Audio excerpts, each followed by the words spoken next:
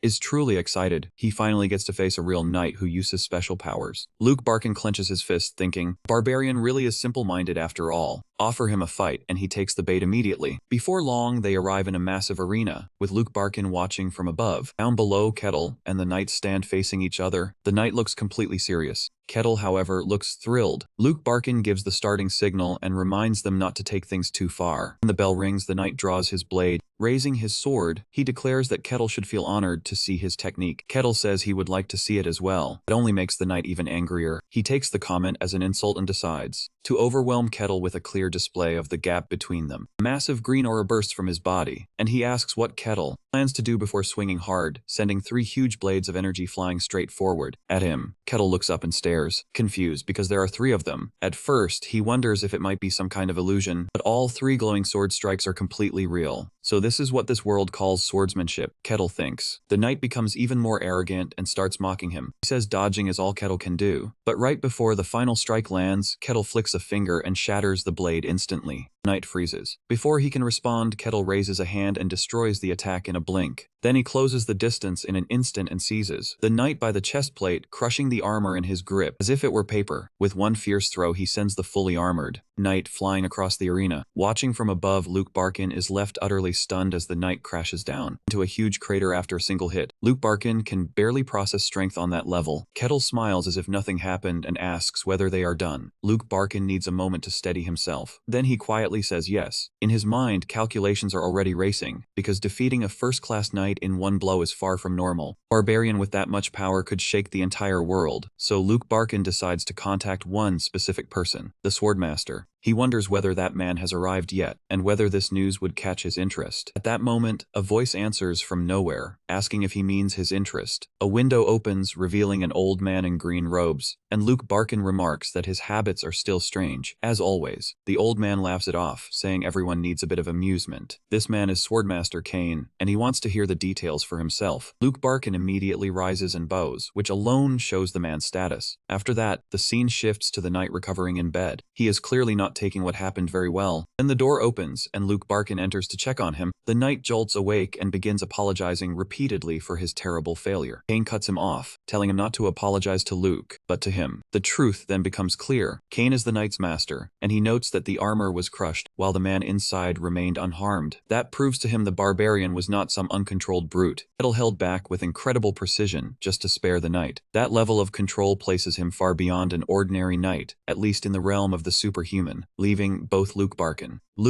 and the knight looking as if they have seen a ghost. Luke Barkin asks how the barbarian compares to Kane. Kane only snorts. He is a swordmaster, and raw strength alone means nothing before him. Luke Barkin points out one strange detail. Kettle possessed all that strength, yet showed not even a trace of aura. That is why Luke Barkin believes he came from the dreaded white snowfield. That makes Kane pause. He has heard tales of what lives there, or perhaps who lives there. Could Kettle be a heteromorph, something not entirely human, a strange being moving through the world while hiding in plain sight? Kane soon dismisses that theory, since if Kettle were truly a monster, the knight would have been reduced to a red mist instantly. Still, one question lingers. Why would someone from the edge of the world come here now? Kane waves it off and mutters something unclear about the Emperor and his unusual demands. He tells Luke Barkin not to dwell on it. Then his focus shifts, and he asks whether the barbarian is still here. Luke Barkin says yes. Kane decides to meet this mysterious man in person. Meanwhile, outside, Kettle is casually talking with a guard, completely unaware. The guard asks what he plans to do next. Since he has the reward money and Luke Barkin allowed him freedom here, Kettle thinks getting official identification should come first to make travel easier. The guard explains that he has 2 options. He can find an influential sponsor to support him, or he can join the mercenaries. If he earns enough achievements there, the guild can officially verify his identity. Most new mercenaries only handle errands at first. For someone as strong as Kettle, the guard believes finding a sponsor would make far more sense. Does Kettle care about that? Not even slightly. The moment he hears that mercenaries take quests and hunt monsters, he is instantly sold. Grinning broadly, he asks where he can register. The guard freezes for a moment, then tells him there is a guild hall nearby. Take me there, Kettle says, flashing a huge and cheerful smile. The guard gives in immediately. Still, mercenary life is not some heroic dream. It is the lowest rung of society, where even strong adventurers can fall in dungeons or get dragged into noble noble's dirty work. That is why the lowest rank of mercenaries leads a rough, filthy, and noisy life. At the guild hall, a commotion is already breaking out around Kettle. The other mercenaries make no effort to stop it. They only stand around watching and placing bets. At the reception desk, a pink-haired clerk asks her coworker how today's new recruits look. Rosa, the blonde one, releases a weary sigh. They are all strange. This group includes a fallen holy knight, a suspicious thief, and a nun devoted to some questionable god. Her friend looks disappointed, while Rosa complains that normal people never seem to come in. The mercenaries they already have only wreck the place, and she starts wishing some prince would appear to save her. Then the door opens. Rosa looks up and sees a massive figure looming over the counter. So much for a prince. It is Kettle, smiling as he looks over the chaos. So this is the guild hall. The fight stops instantly, and the entire room falls silent. Everyone stares in shock. A barbarian? Kettle, completely missing their panic, places his hands on the desk and says he has come to become a mercenary. Rosa can barely speak as she asks why he would even want to do that. He says he needs official status. She tells him it is possible, but earning it will take serious work. Registration costs 5 silver. He gives his name, then admits he has no idea how old he is. Rosa simply chooses an age and writes it down. A moment later, she completes the process and hands him his mercenary badge. Kettle takes it and immediately tells her to sign him up. He wants a job right away, so she shows him the few quests available to beginners. He stares at the list in confusion. That is all? The F-rank jobs are all chores, gathering herbs, cleaning basements, clearing sewers, nothing close to monster hunting. Rosa grows nervous. Barbarians are known for their pride, so these tasks might offend him. As she begins explaining how the ranking system works, Kettle taps the list. He wants this one. This one. Rosa blinks. He has chosen herb gathering, the simplest job available. She asks whether he is certain. Kettle folds his arms and says if it needs doing, there is no problem. Then he asks where the herbs grow. Rosa says they are outside the village and gives him a sketch of the plant. He smiles, takes the request card, and says he will return soon. After he leaves, Rosa just sits there. They are stunned. What was that? He was far too calm. Her pink-haired friend has to snap her out of it. Out in the forest, Kettle finds the plants and compares them with the drawing. They look right. He wonders whether they are used for healing, since their appearance is a little unusual. Then he gets to work, joking that with his UV gear on, he is ready for his first mission. About an hour later, he returns, and an oversized sack of herbs lands on the desk with a thump, making Rosa jump. Cheerfully, he asks whether this will be enough. Rosa starts wondering if he cleared the entire field, but when she inspects them, she is shocked. Every herb is in perfect condition. She says most mercenaries just pull them out carelessly. Kettle smirks, saying that despite his appearance, he has very gentle hands. So she pays him for the job 1 silver coin. That is barely enough to buy the cheapest meal in town. Even so, Kettle feels proud. This is the first money he has ever earned through honest work. That fact alone means a great deal to him. He tells Rosa he is satisfied with it and immediately asks for another quest, leaving her baffled. She cannot understand why this huge, intimidating, scary barbarian is so thrilled about picking flowers. Rosa is completely thrown off. By now, she is certain this new mercenary is strange too. After gathering herbs, cleaning a basement, and crawling through sewers, Kettle keeps going. His next F-rank choice is warehouse cleaning. Rosa is close to losing her composure. After the herb job, this makes 3 cleaning quests in a row. Seeing this massive man grin over simple chores, she begins wondering whether he genuinely likes cleaning. Forcing on a stiff customer service smile, she stamps the request and sends him on his way. Before long, Kettle arrives at the warehouse, ready to begin. The owner is waiting, probably expecting some thin young man looking for a few coins. Instead, Kettle appears with a smile and says he has come to clean the warehouse. The poor woman nearly collapses, her face filled with complete panic. He asks if she is the owner, and she barely answers yes. The only word in her mind is barbarian, but he proves perfect for the job, because even heavy crates feel like nothing to him. Street sweeping comes next. Controlling that much strength is awkward at first, but he soon gets the hang of it. What Kettle does not realize is that someone is watching him. From a window, Swordmaster Kane peers through binoculars, utterly baffled by what he sees. Kane can hardly believe it. Kettle has power great enough to shake a kingdom, something any nation would desire. Yet he is using that strength to clear trash from the street, and even worse, he is taking the job seriously. Kane is left completely speechless. Meanwhile, Kettle wipes his brow, thoroughly enjoying the satisfaction of honest work. The following day, he wakes up feeling sore. Even so, he feels wonderful and gets out of bed. Then he notices a small pouch near the table and remembers Rosa paying him after his first day, praising him for completing all 15 requests. 15 silver coins sit inside one pouch, and to him, it feels like a fortune. He had thanked her with a huge grin and promised to return the next day. The memory still makes him smile. On his second day in civilization, Kettle heads out the next morning. He walks through town, paying no attention to the villagers' anxious stares. He carries himself like someone proud of earning his first pay, until he suddenly stops. His eyes lift with interest as he wonders whether that building is a library. He steps inside, and the librarian turns to greet him. Then she screams, because the enormous barbarian is politely asking whether he can read some books. Later, after the commotion settles down, the man sits quietly, completely absorbed in it. In a book, the librarian watches from her desk, unable to make sense of the scene. Outside, Kane is spying again, just as stunned. The barbarian is reading in a library, and he starts wondering whether Snowfield barbarians are secretly cultured or whether this one is simply unusually strange. Kettle finishes a history book and sums it up plainly. The Empire won. Remembering Melina's destination, he now understands what happened to the kingdom that fought it. According to the book, the Empire has become a major power and has essentially turned Luke Barkin's kingdom into its puppet. It has already conquered half of the human world, and it is still expanding. Kettle sits there for a while, thinking about how absurd world domination sounds. Then he puts aside human history and opens the book he truly wanted, about non-human races. He is instantly thrilled to learn that legendary fantasy beings actually exist here. It describes incredible places, such as a dwarven cavern filled with rare minerals and treasures. There is also a village of fairies, a city of celestials floating in the sky, along with the hidden elven sanctuary known as Elfo Sagrada. Book says Elfo Sagrada is sacred land no one has ever discovered. Kettle only smirks, thinking he might be special enough to find it. But when he turns the page, his mood changes quickly. Wait, are there other places like the White Snowfield? He reaches a section about demon realms, lands humans cannot enter, and filled with distorted monsters. There are 5 in total. The list names the Forest of Silence, the Fiery Abyss, the Deep Sea, and the Deep Hole. That sounds charming. Then comes the 5th realm, the White Snowfield, his own home. The book says these realms hold terrifying creatures, but their influence still cannot spread into human lands. Kettle is stunned. Just how enormous is this world? The White Snowfield already felt endless, yet other places like it exist as well. Once he has learned enough, he neatly stacks the books and stands, making the librarian jump again. On his way out, he gives her a gentle smile and thanks her for the useful books. With one final polite smile, Kettle leaves as the bell rings behind him. He heads straight to the mercenary guild and asks the startled Rosa whether she has more work. The moment she hands him a new quest form, his face lights up. He truly loves grinding through jobs. From the shadows, Swordmaster Kane continues watching. After 2 days of this, he has decided one thing. This man is seriously strange. Now it is time to meet him. At night, Kettle walks through town feeling pleased with the day's work and checks his coin pouch. Even these small jobs are beginning to pay surprisingly well. At this pace, he thinks he will become a known mercenary before much longer. At the same time, someone observes him from a dark alley. The figure steps out and blocks his way. Kettle stops, turning with a confused look. It is the old man from earlier, Swordmaster Kane, wearing a grim look beneath his hood. Kettle remains composed and points out that Kane has been trailing him the entire day. Kane freezes. The master of stealth has just been noticed. Kettle crosses his arms and asks what he wants, while Kane can only think, "You noticed me." He is certain he concealed his presence perfectly with aura. No one should have been able to detect him. When the cloaked stranger says nothing, Kettle makes his own guess. He cracks his knuckles and asks if the man is a bandit. Kane can only stare at him, utterly confused. Since Kane gives no answer, Kettle treats the silence as proof. So even pleasant towns have bandits after all. Kane starts to deny it, then pauses. Would this boy even believe that he is a famous sword master? Instead, Kettle looks at him with sympathy and asks if life became so hard that he had to rob people in old age. Then Kettle gets a brilliant idea. Capturing a bandit would look excellent on his mercenary record. Kane just stares, wondering how the conversation wandered this far from reality. And Kane comes up with his own plan. If Kettle believes he is a bandit, this is a perfect chance to test him. But the instant he decides, Kettle vanishes right before his eyes. He is simply gone. Kane spins around in shock, and a moment later, Kettle appears behind him. His eyes glow as he reaches toward Kane. Sensing he is about to be grabbed, Kane releases green energy to block the strike. Kettle stops, then breaks into a wide grin. "Not bad, old man, you are pretty fast." Kane lands a short distance away, his thoughts racing. He cannot believe it. Kettle nearly caught him and moved that quickly through pure physical strength alone, without Kane sensing any aura at all. Meanwhile, Kettle simply stands there smiling, as if none of this matters. Kane grits his teeth. This is no longer a test. He is going to take it seriously. Once again, in the blink of an eye, Kettle disappears. His speed is far too much. Before Kane can react, Kettle has already seized his arm. The sword master is stunned. Even with every sense sharpened, he still failed to respond in time. The grip feels like solid stone clamping around his arm, and his entire body is pulled along. As he struggles, Kane realizes he cannot match Kettle's strength at all. The gap is ridiculous, so he decides to release his full power. Kettle sees light gathering in Kane's hand right before the swordmaster unleashes a massive surge of energy. The blast bursts out in a blinding flash that forces even Kettle backward. Kane lands, breathing hard, with sparks still dancing around his hands. Kettle is unharmed and says bandits these days have all sorts of tricks, making Kane furious. He is seething. That was mana materialization, a technique for elite fighters, yet Kettle treats it like a cheap trick while staring back with an impressed grin. Kane is left speechless. His attack can cut through steel, yet Kettle does not have a scratch, so Kane stares at that absurd body, trying to understand how Bearskin withstood such a hit. Kettle steps closer and says it is time to end this. At that, Kane finally reaches for his sword. Before his hand can close around the hilt, Kettle stops the draw with a single finger. Kane's eyes widen in disbelief. This should not be possible. He pushes back with everything he has. He cannot overcome the pressure of just one finger. Then he looks up and sees Kettle's eyes glowing purple once more. A tear of despair slides down Kane's face. He thinks this is the end, and one clean strike knocks him out. Holding the unconscious Swordmaster, Kettle assumes this must be a fantasy world bandit. A few minutes later, he reaches the guardhouse while dragging Kane along. The guard stammers, asking what this is supposed to mean. He can barely process the sight. Did this random barbarian truly defeat a superhuman on his own? Kettle simply declares that he has caught a thief. The guard is too shocked to hide it, and Kettle asks whether turning him in counts toward his mercenary quest. The guard's mind practically shuts down. That is Swordmaster Kane, a living legend, and Kettle is carrying him around like a sack of dirty clothes. At last, the guard blurts out that he is not a thief. Kettle's thoughts immediately leap in another direction. So you know him. If he is not the thief, then you must be helping him. Panicking, the guard straightens and bows to the unconscious man. Greeting Swordmaster Kane of the Gehentra Kingdom. You can almost hear the single gear in Kettle's head begin to turn. He looks down at Kane in confusion. A man called Swordmaster is an ordinary thief. No way, he refuses to believe it. Kettle insists Kane attacked him for his silver, while the guard practically begs him to trust that he knows that face. As the guard struggles to explain, Kettle reaches his own strange conclusion. Maybe Swordmaster is just a fancy title for thieves. The guard can only stare, wondering what kind of nonsense he is hearing. After a long and awkward silence, he decides this matter is far beyond anything he should handle himself, so he reports everything to the Lord. Sometime later, Lord Luke Barkin is practically losing his composure. What? Lord Kane was actually defeated. What follows is an painfully awkward round of apologies. It goes back and forth, with one saying it was his fault and the other insisting it was his own. After that, the two of them sit in a silence so uncomfortable it almost hurts. In the doorway, Lord Luke Barkin tries to piece together what just happened. He expected a fight, of course, but not Kane being completely overwhelmed. The conclusion is simple and terrifying. This barbarian is stronger than a swordmaster. Even if Kane is the newest to hold that title, it still carries enormous weight. Defeating him makes Kettle a dangerous mystery, and Lord Luke Barkin wants nothing to do with that problem. He says there has been a misunderstanding and leaves them to speak privately. Once the door shuts, the room sinks right back into an awkward silence. The embarrassment is almost unbearable as Kane takes an unsteady sip of tea, his pride still shattered from the defeat. Trying to regain himself, he formally introduces himself again as Kane the Swordmaster. Kettle, being himself, asks if Swordmaster is his family name. Kane explains that once someone reaches that level, a surname is no longer needed. Kettle nods, then asks about the strange energy attack from before. He wants to know if it is some kind of special skill. Kane casually raises green energy in his hand and asks if he means this. At once, Kettle's eyes begin to sparkle. He admits that at first, he thought it was a silly little trick, but now that he knows it is a Swordmaster technique, he thinks it is amazing. Kane explains that it is called aura, a basic form of energy known as mystic, and Kettle finally realizes what that earlier power was. Like an excited child, he immediately asks how he can learn it too. Kane explains that mystic is the raw source of power that swordsmen draw from. Swordsmen shape it into aura, while mages use it as mana. Kettle gives him a sly smile. So anyone can learn mystic? Can you teach me? Kane falls silent as Kettle leans closer with a grin. He asks Kane to teach him, and in the end Kane agrees. Still, Kane cannot understand it. Why ask for help when Kettle is obviously stronger? Kettle admits that he truly knows nothing, and has only been fighting by instinct until now. That answer immediately restores Kane's spirit. This is his opportunity. He can train the barbarian and recover some of the pride he lost. He sits up straight and declares that very well. A swordmaster will teach him. Kane says a swordmaster is nothing without his blade, and without it, he is only half a man. Kettle nods and says that explains why Kane seemed weak without his sword, making Kane crumble inside all over again. Kettle only makes it worse, saying he did think it was odd, and that Kane might have won if he had used his sword. Kettle smiles as if he is being considerate, completely unaware that Kane's pride is being crushed all over again. Still trying to keep himself together, Swordmaster Kane begins the lesson lesson. He explains that true swordsmanship is not merely swinging a blade, but using aura together with it. According to Kane, his sword style can turn illusion into something real. To test him, Kane asks what Kettle saw during the fight with his disciple. Kettle immediately mentions the sword splitting into 3 real strikes. So that is materialization, Kettle says, understanding it right away. He even realizes the style relies on technique and precision instead of brute force, and Kane confirms it through clenched teeth. Kane straightens and says a true swordmaster must unite the sword with aura. Then he demonstrates, channeling energy into his blade until it glows a vivid green. Kettle brightens. Oh, so that is aura. Flustered, Kane can only reply yes. Kane still cannot believe he is teaching this to a barbarian, so he decides showing it will be easier than explaining. He says he will demonstrate and takes his stance. He focuses completely, prepared to prove himself. Then he brings his sword down with all his strength. A spread of green slashes bursts outward. He attacks tear across the hall and rip up the floor. Kettle watches carefully without the slightest flinch. He notices that the strike has divided into 5 parts. After the dust clears, Kane explains that many people can create illusions with aura, but only his swordsmanship can give those illusions physical form. Looking proud again, he asks Kettle for his opinion. Kettle responds with the most painfully simple answer possible. I think I can do that. That too. Kane instantly calls it absurd. Inside, he is losing his mind, remembering how long it took him to master this art. Kettle cuts him off, saying it will be quicker if he simply shows him. Then he lifts a massive battle axe, leaving Kane staring in confusion. An axe? Kettle steadies his stance and swings. The enormous weapon moves with unbelievable speed. It leaves several sharp afterimages behind. Kane falls silent. Then the full truth sinks in. Kettle created that effect through nothing but speed and raw power. Kettle brings the axe crashing down, sending out a massive shockwave that tears through the hull in a blazing burst. Kane can only stare in complete disbelief as smoke curls from Kettle's axe. With a smug little smile, Kettle asks what he thinks, clearly aware of what he just did. Kane tries to understand it. It looked like an illusion becoming real, yet it was only absurd speed and strength, enough to almost fool even him. He says it was just a basic swing, but Kettle replies that if the result works in battle, does the method truly matter? Kane is left without a response. He knows Kettle has a point, and it strikes directly at his pride. Refusing to accept it, Kane snaps back. Then what about this? In a flash of green aura, he forms several solid copies of himself. This time, Kettle is genuinely surprised. It appears as if Kane has split his own body apart. Kane and his clones launch their attack together. Their combined strike blasts a huge smoking crater into the floor. Kane proudly explains that the move comes from perfect control of aura. Then he challenges Kettle to copy it. Kettle says nothing and simply braces himself. Then he raises the massive axe once more. He begins spinning faster and faster, becoming a whirlwind of pure destruction. For Kane, this is bad. The rotation keeps intensifying, forming a tornado. Inside the hall, the storm tears stone from the walls. When it finally stops, Kettle stands calmly amid the wreckage and asks, "What do you think?" That completely breaks Kane. He sinks down, trembling and crying that his life's work means nothing. He is finished. The great swordmaster has been reduced to a sobbing mess on the floor. Kettle looks down and remarks that his mental toughness is weaker than expected. Then, changing his tone, he gives Kane a sincere compliment. "Your swordsmanship is incredible." Kettle admits that all he did was swing his axe quickly. That is not real swordsmanship. Brute strength is different from Kane's technique. Those were not fake afterimages, but real forms, and Kettle says he could never reach that kind of mystery. That small bit of praise is enough to revive Kane, proving his swordsmanship still has value. He declares that turning illusion into reality is a special art only he can use. Just like that, his ego returns. With fire back in his eyes, he realizes this is not a flaw in his style. Kettle is simply abnormal. After all, no ordinary person could move fast enough to mimic that effect without aura. Once Kane calms down, Kettle asks again whether he can teach him proper sword techniques. Kane quickly regains his composure and apologizes for losing control of his emotions. With most of his pride restored, he finally begins the lesson seriously. He explains that controlling aura begins with awakening to mystery. No swordsman or mage can reach the highest level without it, except clerics who borrow power directly from the gods. Kettle asks whether divine power is different from mystery. Kane says it is. A cleric's power is granted by the gods rather than drawn from their own strength. Kettle listens with genuine interest. Kane continues by explaining that mystery is the hidden power within every person. How it is used determines whether it becomes aura, mana, or spirit power, and awakening it is the first major step. Then he reveals that mastering mystery has 5 stages. First stage is called sensing mystery. Kettle asks if anyone can do it, but Kane says no. Without talent, a person cannot even feel it. He adds that those who can barely sense it are considered only third-rate. Based on how well someone controls mystery, people are placed into one of 5 ranks. Those ranks are third-rate, second-rate, first-rate, superhuman, and finally hero class. Hearing this, Kettle seems to recall something from his past. Kane brushes it aside, saying the ranks are only rough guidelines and that he should not worry about them yet. After hearing the explanation, Kettle says he understands, and Kane announces that it is time to begin training. He observes carefully, prepared to guide Kettle through the first stage of sensing mystery. Kane tells him to awaken a sense he has never used before. The directions are simple. Feel the wind and feel the earth. Kettle concentrates with everything he has. Then he opens his eyes and admits he cannot feel anything. Kane is taken aback. He expected someone that powerful to grasp it quickly. He mutters that strong people are usually better at this, but Kettle seems to be an exception. Kettle says no one from his snowy homeland has ever sensed this sort of power before, so Kane switches to plan B and decides to force the process by sending his own energy into Kettle. Kettle's body. Kettle brightens and asks if Kane is transferring aura. Kane gives him a vague answer, saying it is something like that. Clearly amazed, Kettle agrees, saying he has only read about this in books. Kane places a hand on his back and tells him to relax while feeling the flow. The instant he touches him, Kane receives a tremendous shock. What kind of body is this? It feels like touching solid stone, and Kane begins to wonder whether Kettle is even human at all. Kettle calls out to him, and Kane awkwardly apologizes for spacing out, and he becomes serious and starts pouring aura into him, hoping to awaken Kettle's hidden power. Green energy flows into Kettle, and Kane is certain this should work, but something feels wrong. Kane stops completely confused. He cannot find the path. He cannot even reach far enough to search for it properly. To him, it feels like trying to locate something inside an enormous empty void. In the end, he is forced to stop. This is a dead end, so Kane withdraws his aura. Kettle immediately starts to panic. What do you mean it will not work? Do I have no talent? Kane tells him this is not a matter of talent. Kettle must discover the path himself if he wants to awaken his power. Kettle understands, but he still looks uneasy. Sorry, are you saying I cannot sense mystery at all? Kane has trouble answering. He could not even examine Kettle's potential because his body is far too unusual. It is so unbelievably dense that it works like armor, preventing aura from entering. Kane admits he has never encountered anything like it. In other words, his raw physical power is essentially blocking out magic. Kettle slumps in disappointment, thinking he may never gain mystical power, but Kane says he cannot be certain. He suggests asking other swordmasters, or perhaps the mages at the magic tower. Kane apologizes, but Kettle brushes it off and says it is fine, since there may still be a chance. Then he breaks into a broad grin, sincerely thanks Kane for all his help. Kane watches him and starts thinking about the other barbarians he has known, brutal warriors who cared only about fighting. But Kettle is different, so Kane asks whether he would stay in the kingdom. He offers loyalty, a noble title, a high position. Kettle answers plainly, saying he refuses and has no intention of belonging to anyone. Kane had hoped that earning this barbarian's loyalty might help free them from the Empire, so he tries once more by offering him noble status. Kettle only smiles, completely unmoved by the offer because he intends to live his own way. Kane is caught off guard, but after a moment, understanding seems to settle in. He understands. Kettle gives him one final heartfelt thanks and says he will remember this. Kettle turns and walks away. As Kane watches him leave, he realizes something. Trying to force him into submission had been foolish. A man like that could never truly belong to anyone. Moves only when he chooses to, and that mystery might make him more dangerous than any barbarian Kane has ever encountered. With a tired sigh, Kane's thoughts drift toward the Emperor and his obsession with reaching the demon realm. Not long after, Lord Luke Barkin sits at his desk, already aware of what the Emperor is pursuing. Kane reports that lives are being thrown away. He suspects the Emperor wants to become like some ancient ruler from the past. Still, he pushes that thought aside for the moment. He adds that the Empire has not even conquered all human lands yet, making this plan dangerously reckless. Luke Barkin immediately understands that the Emperor will eventually turn his attention toward them as well. Kane agrees, since their territory is still considered part of the Empire. That means an imperial order could arrive at any time. Leaning back, Kane complains about the state of the world and the Emperor's madness. Then Luke Barkin's voice takes on a different tone. He leans forward and asks about a certain rumor. Kane says the rumor is true. Demon activity has become much easier to notice. Dungeons are appearing more frequently than before, and rumors claim that something is leaking out from the demon realm. Whatever it is at one end, it cannot mean anything good for anyone. Kane then adds that Kettle's arrival at the same time feels suspicious as well. Luke Barkin admits that is a reasonable point. Kane asks for his opinion, but Luke Barkin can only say he's not know. At the very least, Kettle has not shown any hostility toward them. Beyond that, however, he remains a complete mystery. Meanwhile, the mystery himself is out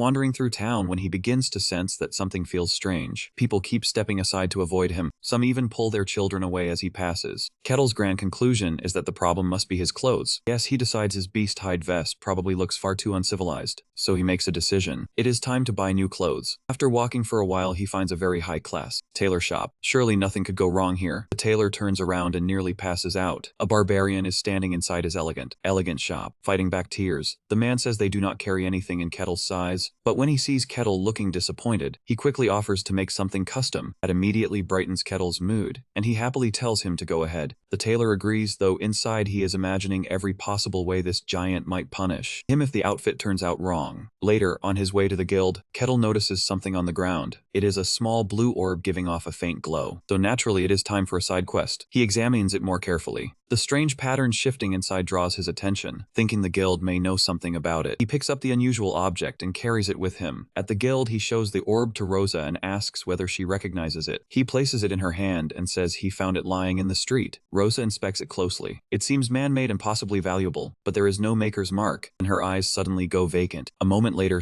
Kettle snaps her back to herself. For a brief moment, she only stares forward, as if her thoughts have drifted somewhere far away. Kettle asks whether she is feeling alright. To him, it looked as though the orb was trying to draw her in. Rosa does not remember anything like that, though she admits she can feel a strange power coming from it. She offers to have it properly appraised. Kettle just laughs, saying that figuring it out himself is part of the fun, then asks what jobs are available today. She hands him the usual F-rank assignments, cleaning and gathering work, and Kettle immediately brightens. Later, after finishing another full day of hard labor, he returns to his room feeling completely satisfied. He takes out the mysterious orb once more. His mind is still on the way it reacted to Rosa. Then a faint voice suddenly whispers, from within the orb, "Come to me." The message repeats again and again, forcing a direction directly into his mind. Kettle guesses it must be some kind of domination magic. The orb continues pulsing with that unsettling call, so naturally he decides to follow it. The voice guides him to a cave, where he announces his arrival. "I am here, who called for me?" Dark voice replies that another sacrifice has arrived, mocking him as a foolish barbarian but still calling him an acceptable offering. The speaker is a skeletal mage with blue flames burning in its eyes, seated on a throne within a massive ritual circle. It declares that its resurrection is finally close. So who is this pile of bones? Long ago, he was an evil sorcerer who operated from the shadows. He secretly fueled wars until heroes eventually came after him. When defeat became certain, he abandoned his body and sealed his soul inside a vessel, turning himself into a lich. That made him almost impossible to truly destroy. As long as his soul vessel remained safe, he could return. To reclaim a body, he hid near this small town and scattered blue orbs to lure sacrifices. The orb served as the source of power for his revival, along with the usual dream of ruling everything. His plan had been moving smoothly until one enormous problem appeared. Why was there a barbarian here? He had chosen this remote place specifically to avoid trouble, so Kettle's arrival makes no sense at all. Watching through magic, the lich decides Kettle's size makes him an ideal sacrifice. His orb only enchants people who possess awakened magical power, so he assumes Kettle is nothing more than a magicless fool. That is why he sends out the call, "Come in, barbarian. Become the final piece I need." And Kettle walks straight up to the cave's enormous wooden door, pushes it open and steps inside. At once, he spots the one responsible for everything, a skeleton, a small robed mage with glowing blue eyes. Kettle is immediately amazed because it looks real, like the final boss from a fantasy story. Now the lich is the one confused. He demands to know what Kettle is, realizing the mind control did not work. Kettle looks at the bones scattered on the floor and understands how people were being lured here. The lich still cannot sense even a trace of magic from him, so the only explanation he can imagine is that Kettle has some rare item protecting his mind. Kettle bluntly says he has nothing like that. The lich stops speaking and lifts his glowing staff. Kettle will not obey, then force will have to be enough. He summons his undead servants and sends them forward. They rush straight at him, but Kettle only smirks. So this really is an evil lich hiding inside a dungeon. He strikes the first skeleton with one bare-handed blow, and it bursts apart. The lich is stunned. Kettle shakes out his hand and says the lich is far less impressive than he expected. That finally makes the lich lose his temper. He threatens to rip Kettle apart piece by piece and sends every remaining one forward. Cut him down. Kettle snorts and cracks his knuckles. A single punch turns the first skeleton into dust, followed by a solid kick that shatters another. Furious, the lich declares that the game is over. His staff glows even brighter as he summons his strongest servant. Kettle's eyes widen with interest. A huge armored skeleton knight rises, carrying a massive sword and shield. Instead of feeling afraid, Kettle grows excited. This one might actually be something different. The lich commands it to take him down, and the knight charges forward like a battering ram. Kettle grins and cracks his knuckles once more. The knight swings its huge glowing sword, but Kettle simply watches it come. Skeleton knight created by a lich really is something unusual. One punch still crushes its skull inward. The enormous undead collapses, breaking apart in a burst of bone and debris. After that effortless display, the lich can only stare in stunned silence. As the dust settles, Kettle steps onto the skeleton, Knight's still moving hand and crushes it completely. Then he glances back, already bored, and asks if that was everything. The Lich desperately tries to understand what Kettle truly is. His magic detects nothing, no mana, no hidden power, no artifact. None of it makes sense. Did this barbarian really defeat a high-class undead, using only his fists? Realizing that Kettle is far too abnormal to simply ignore, he decides to face him personally. Calling it an honor, he floats down like some grand final boss. Suddenly, Kettle cries out and stumbles, back as thick black fog coils around him. The Lich's voice echoes through the cave, ordering the barbarian to fear him. He says Kettle will pay for entering his sanctuary, but Kettle only looks confused. He says he came because the orb called him here. Was the Lich not the one who left it outside? In other words, the Lich sent Baden to town, and Kettle simply took it. That response enrages the Lich. He shouts for silence and declares himself the great mage who destroyed 5 kingdoms, Cardos Branulas Kessis. Kettle suddenly remembers the elf queen and wonders if absurdly long names are just normal in this world. Done talking, Cardos releases a massive vortex. A wave of dark magic surges out. He calls Kettle the vessel for his return. The spell wraps tightly around Kettle, and his eyes turn dull, spinning as though he has fallen into a trance. Cardos begins boasting. This is his special spell. It traps people inside dark emotions until their minds collapse. He is certain a simple barbarian with no magical defense is finished. This should be an easy victory. But then something feels wrong. Suspecting Kettle may be unusual, Cardos decides to capture him instead and sends his minions forward. Another skeleton warrior pulls itself from the ground, sword in hand, ready to strike. It moves toward the dazed Kettle, but just before it reaches him, a sharp purple glow flashes in Kettle's eyes. He spins around in an instant and kicks the skeleton with such force that its entire torso crumbles to dust, proving he was never helpless. Then he looks back at the Lich as if nothing happened, and once more, Cardos is left completely speechless. He cannot understand it. How is he? How is this possible? That spell should have worked. Kettle barely reacts and asks if the Lich is only going to keep staring, since the spell clearly is not working. Ignoring him, Cardos pours in the rest of his power and begins chanting a dramatic spell. He launches his strongest attack, a giant sphere of dark energy that seems ready to devour everything. Everything. So how does Kettle respond to a spell like that? His eyes shine with the excitement of a child on Christmas morning. Cardos laughs, completely certain that victory is his. But moments later, he starts coughing violently and drops to the ground. He has burned through all his mana, yet he is still convinced no barbarian could withstand such a massive spell. He looks up, expecting to see a crater, only to freeze in fear, because Kettle is still standing there without even a single scratch on him. Kettle even says it was impressive, then asks if that is truly all he has. Cardos completely breaks down. He just used his strongest spell, one powerful enough to shatter a great hero's mind, yet it had no effect at all. He demands to know what Kettle is, but Kettle is more curious than afraid. The attack looked incredible, yet he felt nothing. The Lich freezes in terror as Kettle lifts his axe. With a cold smile, Kettle says it is his turn now. Just before Kettle can smash him apart, the Lich suddenly realizes something. A wicked grin spreads across his skull as he thinks he has figured it out. Now he is certain Kettle knows his true identity. He says Kettle came because he understood who he was, and that proves everything. Kettle simply stands there, wondering what this pile of bones is even talking about. Then Cardos bursts into a grand villainous laugh, claiming the Empire must fear him if it found him so quickly. His ego is completely out of control. He shouts that he will rise again and bring ruin to the world. Once again, he has heard rumors of a secret Imperial project designed to create human weapons, and he is convinced Kettle is one of them, made solely to bring him down. Even so, he refuses to fall without a fight. He declares his full name, saying he is Cardos and that he will destroy the Empire. Kettle's only thought is simple. This guy must be out of his mind. At last, the Lich finishes talking and summons a glowing ghostly urn. This is his phylactery, his soul vessel. He grabs it, preparing to use his final move. Then boom, a huge beam of magic bursts from the urn and strikes Kettle in the chest. Kettle's eyes turn white. Did it finally work? The Lich's plan is to force his soul into Kettle's body and take control of it, but it is a one-way move. Once inside, he is trapped unless he becomes a Lich again. Still, it is the only choice he has left. He seizes control and declares that this body now belongs to him. But the instant he enters Kettle's mind, he realizes he has made a terrible mistake. He looks around in horror, asking what this place is. Is this truly the barbarian's mind? Just witnessing that nightmare-like world is enough to shake him. Something here is deeply wrong. He even begins to doubt that the Empire sent Kettle at all. As his soul starts breaking apart, he realizes the truth. No, the Empire could never have created something this terrifying. It is literally shattering his mind. With one last confused sound, the Great Lich Cardos disappears for good. Back in the real world, Kettle only scratches his head, wondering what just happened. All he felt was a tiny tickle, and that is all. In front of him, the Lich's empty body falls to the floor. You might expect him to be pleased, but Kettle actually feels disappointed. He thought the attack looked amazing and wanted to know what kind of magic it was. He walks over to the bones, thinking liches in this world are rather weak. He has no idea what happened inside his own mind. Still, a victory is a victory, and now it is time to gather the loot. He picks up the lich staff, remembering how it glowed whenever magic was used. That gives him an idea. Maybe this magic stick will finally allow him to use magic too. So he stores it away, or as Kettle describes it, puts it in his pocket. Then he notices another object, the urn. He picks it up and guesses it is some kind of life vessel, so he plans to bring it to Rosa for appraisal. After collecting everything, he glances around the room, and suddenly his gamer instincts kick in. He spots a strange pattern on the wall that he had missed earlier. A secret room, he wonders, and then does exactly what anyone would expect. He presses the button. Sure enough, wall slides open, revealing a hidden chamber. He steps inside and discovers a room filled with people standing completely still like statues. His first reaction is not concern, but amazement that secret rooms are actually real. And his second thought arrives. Who are these people? He waves a hand before one man's face and tries calling out to him. He tests another person as well, asking if anyone is still conscious inside, but there is no response. Now he is left wondering what to do with a room full of living statues. In the end, he decides the smartest choice is to leave it alone. For once, his reasoning actually makes sense, since the guild can deal with it. So back at the mercenary guild, Kettle walks inside carrying his new loot. Rosa greets him with a smile, surprised that he has returned so quickly. Kettle simply says he had a few things to handle. Nothing too serious, just taking care of an ancient evil. Rosa looks puzzled, so Kettle begins explains the orb and the one who sent it. She laughs it off, telling him not to joke about something so serious. After all, the idea of a lich, one of only 5 in the world, hiding in a small town sounds absurd. So Kettle places the huge purple urn on her desk, and that gets her attention immediately. He calmly says it is the lich's life vessel, and asks whether she can appraise it. Rosa's thoughts nearly come to a complete stop. She freezes as she realizes he is telling the truth. Then Kettle casually adds that there are people inside as well. He says he could have brought them out, but they looked barely aware, so he left that part to the guild. Then it finally clicks for Rosa. She connects the lich to the recent disappearances. She jumps to her feet and says she will call someone immediately. A few minutes later, a city guard rushes in, asking whether someone mentioned a lich. Kettle gives a small wave and casually greets him, and he says it has already been handled. Guard nervously recites the lich's long fantasy-like name. When Kettle confirms it, the man nearly freezes on the spot. This Cardos was once a legendary dark mage. A century ago, he drove kings into madness and wiped out 5 kingdoms from the map. The guard cannot believe someone like that was hiding near their village. Kettle shrugs and says the lich was not that impressive. He used some strange tricks and more or less defeated himself, leaving the guard speechless. Sweating heavily, the guard asks for more details, but Kettle's single working brain cell has already finished for the day. That is all he can offer. Realizing this is far beyond his authority, the guard leaves to report everything directly to the Lord. When the news reaches Lord Luke Barkin, he is far from pleased. A lich was that close to my land, he roars. Guard confirms it all, saying he has testament from the rescued victims, along with the lich's phylactery as proof. Luke Barkin immediately understands the problem. A lich of this level will attract the Empire's attention, and his strongest fighter is away. This is a terrible situation. He slams his fist onto the desk and gives the order to send word to the capital immediately. Luke Barkin admits they were unbelievably lucky. If Kettle had not found Cardos right after his return, their land would have been the first to suffer. He knows the timing could not have been better, but the victory still feels impossible to believe. This barbarian deserves a proper reward. Yet he wonders what anyone could give a man who defeated a legendary lich by himself. Urgent shouts echo through the castle. Luke Barkin, already awake, calmly tells them to let the person enter. The doors swing open, and a panicked maid rushes inside. My lord, the sun god's inquisitor, Lord Aquaz, has arrived. Luke Barkin's eyes widen in shock. Why would someone of that importance come all the way to his small territory? And there she is, the sun god's inquisitor has arrived. Later, Luke Barkin sits across from her and offers his formal greeting as the lord of this land. She introduces herself as Aquaz, inquisitor of the sun god, a judge who punishes those who have lost their way. Luke Barkin already knows exactly who she is. She is the strongest inquisitor on the entire continent. She is renowned for pursuing warlocks, and her authority is unquestioned. Aquaz gets straight to the matter, saying his territory is somewhat of a mess. Luke Barkin tries to minimize it, hoping she did not come because of the lich. So he finally asks what brought her here. She looks at him and says she came because of a divine revelation. Luke Barkin is stunned, but before Aquaz reveals the divine message, she asks for something first. She wants to hear about the recent incident. As he explains what took place, she becomes increasingly shocked. A barbarian defeated the lich. Luke Barkin confirms it, then adds that the lich was the infamous Cardos. That name strikes Aquaz hard. What? That monster was here. To prove it, Luke Barkin shows her phylactery. The moment she sees the urn, her calm expression falls apart. What happened here? She whispers, clutching Seeing her holy symbol, her thoughts begin racing. One question rises above the rest. Is the Barbarian still in town? Luke Barkin confirms that he is. Yes, the absurdly powerful Barbarian is still within his territory. He adds that this man keeps achieving the impossible, then casually mentions that Kettle also defeated Swordmaster Kane, leaving Aquaz speechless. Now she understands that a new powerhouse has appeared, and she quickly asks what tribe he comes from. Luke Barkin says Kettle claimed to be from the White Wasteland. That answer hits Aquaz hard. The White Wasteland, that snowy desert, is demon land, and she clearly dislikes hearing it. Then a thought suddenly connects. The pieces begin falling into place. An unknown force from a demon-filled land. She wonders whether this Barbarian might be the very reason she was sent here, leaving Luke Barkin completely confused. Aquaz has already made up her mind and says she must meet this Barbarian in person at once. Meanwhile, Kettle is back in his room, studying the gem he took from the Lich, his staff. He guesses it probably strengthens magic, then decides he can ask a mage about it later, but that thought ends quickly. When he realizes morning has already arrived, it is time to begin the day. Just then, a guard arrives with a message. The Sun God's Inquisitor wants to meet him at the church. Guard gives him a brief warning. Show proper respect when he meets her. Kettle simply smiles and says, "There is no need to worry." The guard, slightly thrown off, asks if he is ready to leave. Now dressed in his barbarian gear, Kettle grins and says, "Let's go." A quick note about this world: the gods here are completely real. They grant people power, and the church stands at the center of that entire system. The guard guides Kettle through the city and stops before the humans' huge church. Kettle looks up and immediately becomes excited. He is clearly impressed by the Church of the Sun God. The guard tells him someone will meet him inside, so Kettle thanks him and walks in. He opens the doors and steps into the holy building. Inside, 3 nuns greet him at once. "Welcome, Sir Kettle." One of them then adds that Aquaz is waiting and offers to guide him. They lead him into a room filled with flowers where a woman stands waiting. She turns and introduces herself as Aquaz, Inquisitor of the Sun God, clearly here on serious business. Kettle smiles and introduces himself as Kettle the Barbarian. To him, she seems rather young for an Inquisitor. That only makes him think she must be extremely capable to have risen so high, so quickly. Meanwhile, Aquaz is already suspicious, wondering why this giant is smiling. Kettle gets straight to the point and asks why he was summoned here. She says it concerns the dungeon incident. The Lich he defeated was Cardos, a notorious monster responsible for countless tragedies. According to her, Cardos was powerful enough that only true heroes could normally stand against him. Kettle says he has heard the legends, but the Lich he fought acted foolishly and practically brought himself down.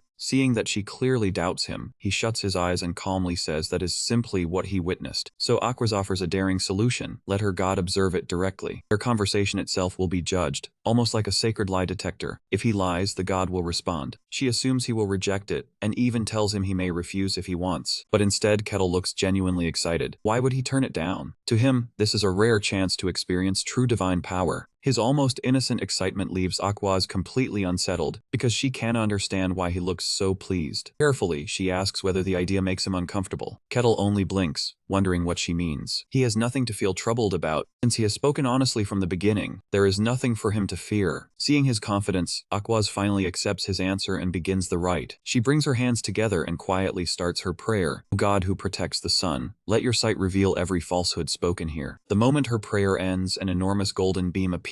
Radiant light erupts from the church and rises straight into the sky. Kettle stands at the center of it, gazing upward in silence. He stares above in wonder, because he can sense it, a presence far beyond him, immense and impossible to describe. Strangely, he can even feel the emotion coming from that god: confusion. Even the deity seems unable to understand what Kettle is. Then the glow fades away, and the room settles back to normal. Aquaz quietly lets out her tension. There was no divine response, which means he did not lie. After composing herself, she states that from now on, no one inside this room can speak falsely. Kettle looks back her with a calm, confident smile and simply agrees. With the Sun God's test of truth now in place, the interrogation can continue. Kettle explains the entire dungeon battle once more, walking through each part in order. The god never reacts even once. Aquaz has no choice but to accept that he was truthful, and the weakened Lich truly lost that way. He then apologizes for treating him so harshly. Kettle only smiles and says he actually found the whole thing enjoyable. Just when everything seems settled, Aquaz raises one final matter. It is a personal question, and her expression is completely serious. She leans closer and asks the question that matters most. Is he truly from the White Snowfield? He answers yes without the slightest pause, and Aquaz is shaken. This man really comes from the demon realm. Her thoughts race wildly. Could he be the gray barbarian mentioned in the old tales? Then Kettle turns the discussion back on her. Now it is his turn to ask why she really came. She tries to dismiss it as a private matter, but he sees through her immediately. He asks whether she came to confirm if he was some sort of monster. The question hits the mark. Aquaz panics and tries to deny it, but Kettle refuses to let her escape. He gestures toward all the sacred arrangements surrounding them. This feels far too elaborate for nothing more than a simple lie test. Under the god's gaze, she is cornered and cannot conceal her true reason, so he presses again, saying she really came here because of him. Flustered, she first says no, then admits there was something more. An oracle had guided her here, and she believed he might be the person it pointed toward. Yet the outcome of the test has only made everything harder to understand. In the end, she admits the truth and apologizes for hiding it. Kettle, as usual, merely says it was interesting. Now his curiosity is stirred, so he asks her directly, what exactly did the oracle say? Aquaz hesitates. Since this is an extremely confidential matter she would never normally reveal. Even so, for some reason, she decides Kettle needs to hear it, so she tells him the prophecy. Whatever words she shares leave Kettle utterly unable to respond. A little while later, Aquaz appears elsewhere. She stands beside a window in a grand hall when someone comes near. It is Lord Luke Barkin, and he immediately notices that something is weighing on her. She says she met Kettle, but now feels even more lost than before. What exactly is he? Luke Barkin confirms one fact. Kettle truly is a barbarian from the White Snowfield. He explains that information from that land is nearly impossible to obtain. Yet Kettle's origin seems certain. He had hoped it was a mistake, because if the truth becomes known, panic will spread across the entire world. Many powerful people want to control the White Snowfield, especially the Emperor, and if the Emperor personally gets involved, the whole situation will fall into disorder. Aquaz tells him to stay calm. They will cover up everything about the Lich incident. They will also conceal Kettle's true identity. At last, Luke Barkin can breathe a little easier. Then he asks the natural question, are all barbarians from that place like him? Aquaz thinks for a moment and says probably not. Logic is straightforward. If every one of them were that powerful, they would have already conquered the world. By this point, most barbarians are simply enormous. They are muscle-bound brutes with very little common sense. But if one of those terrifyingly strong people also gains a clever mind, then you end up with someone like Kettle. Luke Barkin mentions a rumor about the new barbarian king, another warrior said to possess both intelligence and overwhelming strength. Aquaz confirms the story. She has met him herself, and he was far from being a typical barbarian. Luke Barkin says a battle between Kettle and that king would be incredible. Aquaz answers at once, absolutely not. She reminds him that barbarians and those who follow the gods already share a troubled past, and a more powerful barbarian would be a grave concern. Luke Barkin turns back to the main point. What made this so important? About the oracle, she explains that she needed to verify something regarding Kettle. She had to determine whether he was genuinely human or something else disguised in human form. Luke Barkin is shocked and asks what the oracle truly said. When she finally tells him the real prophecy,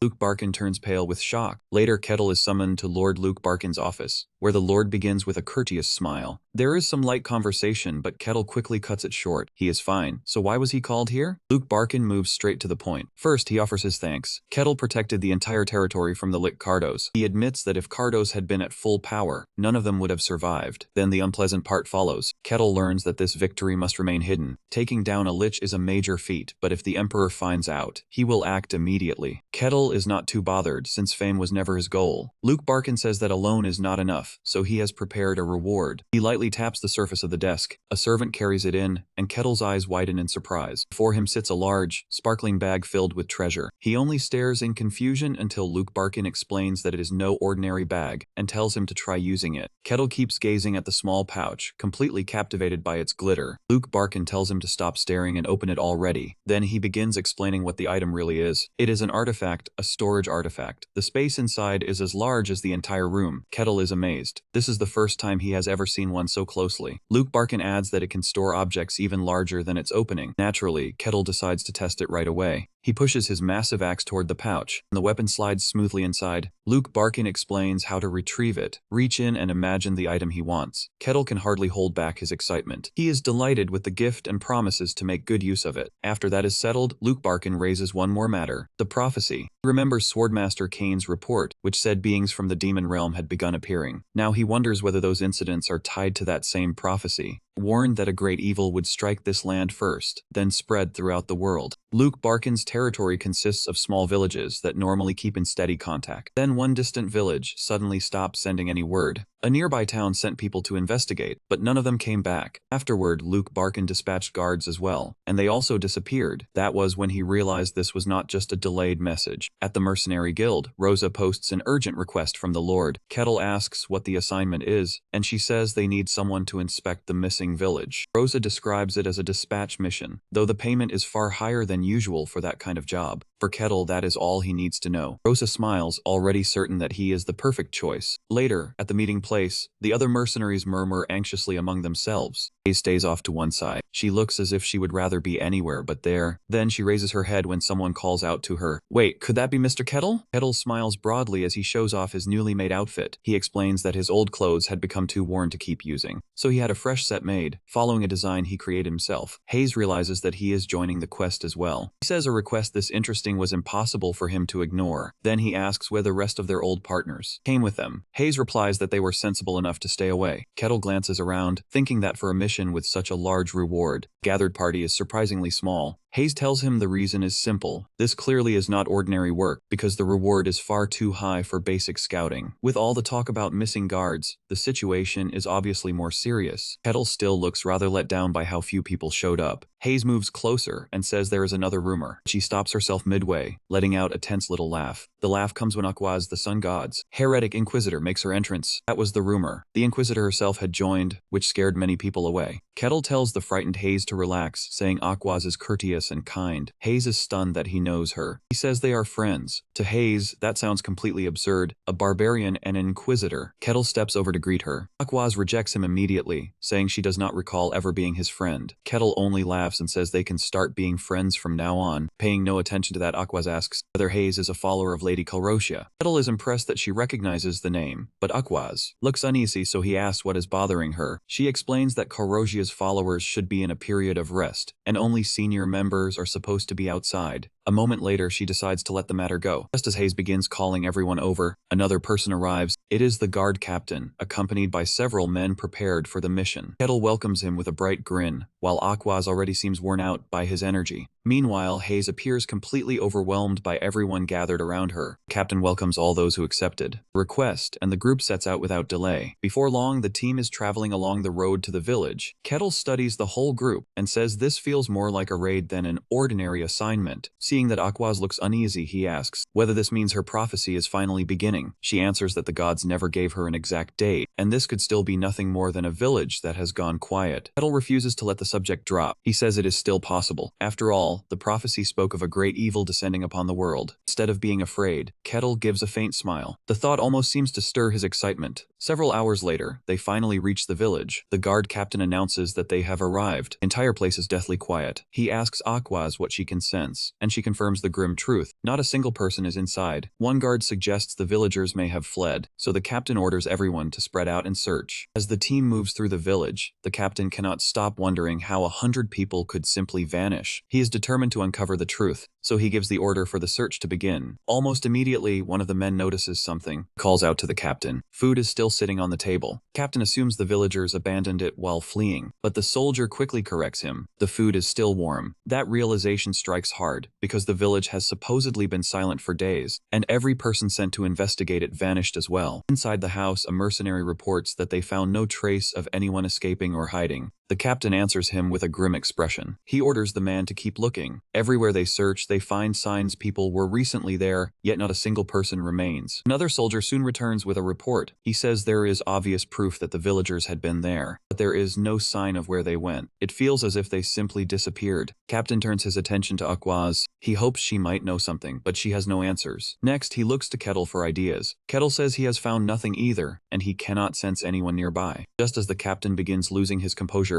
Kettle remains calm. He says they should ask someone who actually knows. When everyone turns to stare at him, he points out the obvious. There is one more person here. The captain panics at his words, and a strange woman suddenly appears nearby with a smug smile. She pretends to be surprised, saying she thought she had hidden perfectly, then asks how he noticed her. Kettle steps closer and gives a plain answer. She was not there before, but now she is. She laughs and says her magic usually makes people believe. Think she had been present from the start, and even the Inquisitor fell for it. Then she takes a closer look at Kettle and observes something. She notes that he is not a magic user. Her smile grows sinister as she asks who he really is. Guard captain immediately feels the danger. He orders everyone to pull back at once. As the guards retreat, he awkwardly notices something. Aquaz has gone completely motionless. Trembling, she says she cannot sense anything. Nothing at all comes from the woman. That realization chills everyone, because if Aquaz cannot read her, then she is either harmless, or so overwhelmingly strong that her presence cannot be detected. Marcelia sighs, saying she had planned to follow them a little longer. Then her face twists into a terrifying grin as she declares that she has changed her mind. In the next instant, she exposes her true form. With a wicked grin, she vows to turn them into her servants and take them away. With one snap, dark magic surges out from her claw, spreading into a massive sphere as she rises into the sky. From high above, she gazes down at the stunned group. Even Kettle, Haze, and Aquaz can only stare in silence. One of the guards shouts for everyone to run, but it is already too late. A vast purple dome slams down and traps them inside. Demon smugly declares that the entire village is now her hunting ground, and no one can escape. With her glowing eyes fixed on them, she says they have all become her prey. The others are horrified to see a demon here, but Kettle only looks intrigued. Haze shakily says it is a named demon, then immediately drops into prayer. Kettle places a hand gently on her head. He tells her to calm down, reminding her that he is right beside her. She looks up at him, unsure whether that should actually make her feel safe. Then Kettle crosses his arms and asks why a named demon is considered such a big deal. Haze explains that most creatures people call demons are merely weak fragments of corrupted mana. True demons, however, are born from pure darkness and take names by their own will. Even the weakest among them can bring down an entire kingdom. Kettle finally understands and says that is what a named demon means. Haze weakly confirms it. She identifies this one as a Sityr, a dreaded demon from centuries past, and cannot understand why it has appeared here. Kettle approaches the barrier and wonders aloud whether he can break through it with a punch. Haze tells him it cannot be broken. Their only way out is to defeat the demon. He taps the barrier lightly and murmurs that he understands. Then cracks begin spreading from the spot where he touched it. But if he did that, the fun would end too soon. So he starts flailing around foolishly, laughing while hiding the crack from Haze. Haze stares in confusion and asks what he is doing. He only gives her a cheerful thumbs up and says nothing. And the focus returns to the battle. The demon taunts Aquaz, asking whether she enjoyed the game played with the village. Aquaz remembers the deserted village, with meals abandoned halfway, and realizes it had all been nothing more than a demon's cruel joke. Disgust spreads across her expression. This monster sees human lives as nothing but playthings. Meanwhile, Kettle watches their battle of wills as if enjoying a film, complete with 3D glasses and popcorn. Aquaz quickly understands one thing. Calling forth a named demon should demand an enormous sacrifice. It would take far more than one village, and a being this powerful should not have claimed territory unnoticed. Beneath the red moon, a Satyr only smiles coldly. Did you truly think I would reveal my plan? Aquaz clenches her fist and declares that such foul corruption has no right to defile the earth. The demon tilts her head back and laughs aloud. Then she mocks the dog of God with open contempt. She asks whether Aquaz truly believes her small god can protect her. A Satyr says the world is falling apart, and it no longer belongs only to humans. Long ago, she explains, gods and mankind stood together in an ancient war against evil. They claimed victory, and the demons were driven out of the world. In the depths below, she says she has waited for this moment to arrive. Then she reveals her name. She is a Satyr, the demon of gravity. She vows to wipe away the disgrace of her past defeat and flood the world with evil. Aquaz snaps back, calling her a vile creature and declaring that this world belongs only to gods and humans. Evil will be returned to its origin. As she lifts her hand, sacred light erupts around her. Falling upon her god, Aquaz is engulfed by a towering column of holy power. When the radiance fades, she stands in gleaming golden armor, gripping a massive blade shaped like a holy key. Kettle naturally gives his own review, noting that, just as expected, no one attacks during the transformation. Her transformation is now fully complete. Aquaz locks a fierce stare on the demon. Her eyes burn with the force of divine power. Satyr shows no concern at all. She merely smirks and says it is interesting. Then she crushes a dark sphere of energy in her palm. From that darkness, she shapes a massive demonic scythe. With it in hand, she calls Aquaz a dog of the gods and tells her to come. Aquaz charges forward immediately, calling her an arrogant wretch. Sacred gold collides with demonic purple in a dazzling clash. The impact releases a tremendous shockwave. It tears across the battlefield. When the dust settles, a Satyr is holding Aquaz's enormous weapon with a single bear-like claw. She ridicules the Inquisitor for losing her composure in battle, and asks whether hunting dogs have no shame. Aquaz's eye twitches with anger. Her patience is gone, and she asks if the demon is finished talking. Finished barking, a Satyr replies. Aquaz then descends in a burst of holy gold, prepared to face her head-on. But at that moment, a Satyr disappears and catches her off guard. Aquaz freezes for an instant as a voice whispers from the darkness, "I am here." A Satyr strikes from behind. Aquaz barely manages to raise her golden shield. It comes up just before the demon's claws crash against it. Grinning, a Satyr tells her to be crushed. Dark power bursts out and sends Aquaz flying backward. She drives her heels into the ground. She struggles to withstand the overwhelming force. Cracks spread through her shield, so Aquaz begins reciting scripture. None may trespass upon the light of radiance. Prayer takes effect in an instant. A great surge of golden light forces the demon back. Aquaz stands amid holy flame, glaring straight at a satyr. But a satyr rises again, looking more impressed than injured. For someone your age, she says, being able to read holy scripture is quite impressive. Aquaz gives no reply. She continues praying, reciting from Carmenon chapter 5. Verse 59 says its radiance burned away all evil. This time, however, a satyr reacts casually. It blocks the holy blast with one wing, so Aquaz shifts her approach and rushes into close range. She launches a relentless series of attacks, but the demon moves far too quickly, avoiding every strike as the two continue exchanging attacks. Their blows come at unbelievable speed. Aquaz is visibly pushing herself, while a satyr seems to be enjoying the battle. Their weapons crash together once more in another tremendous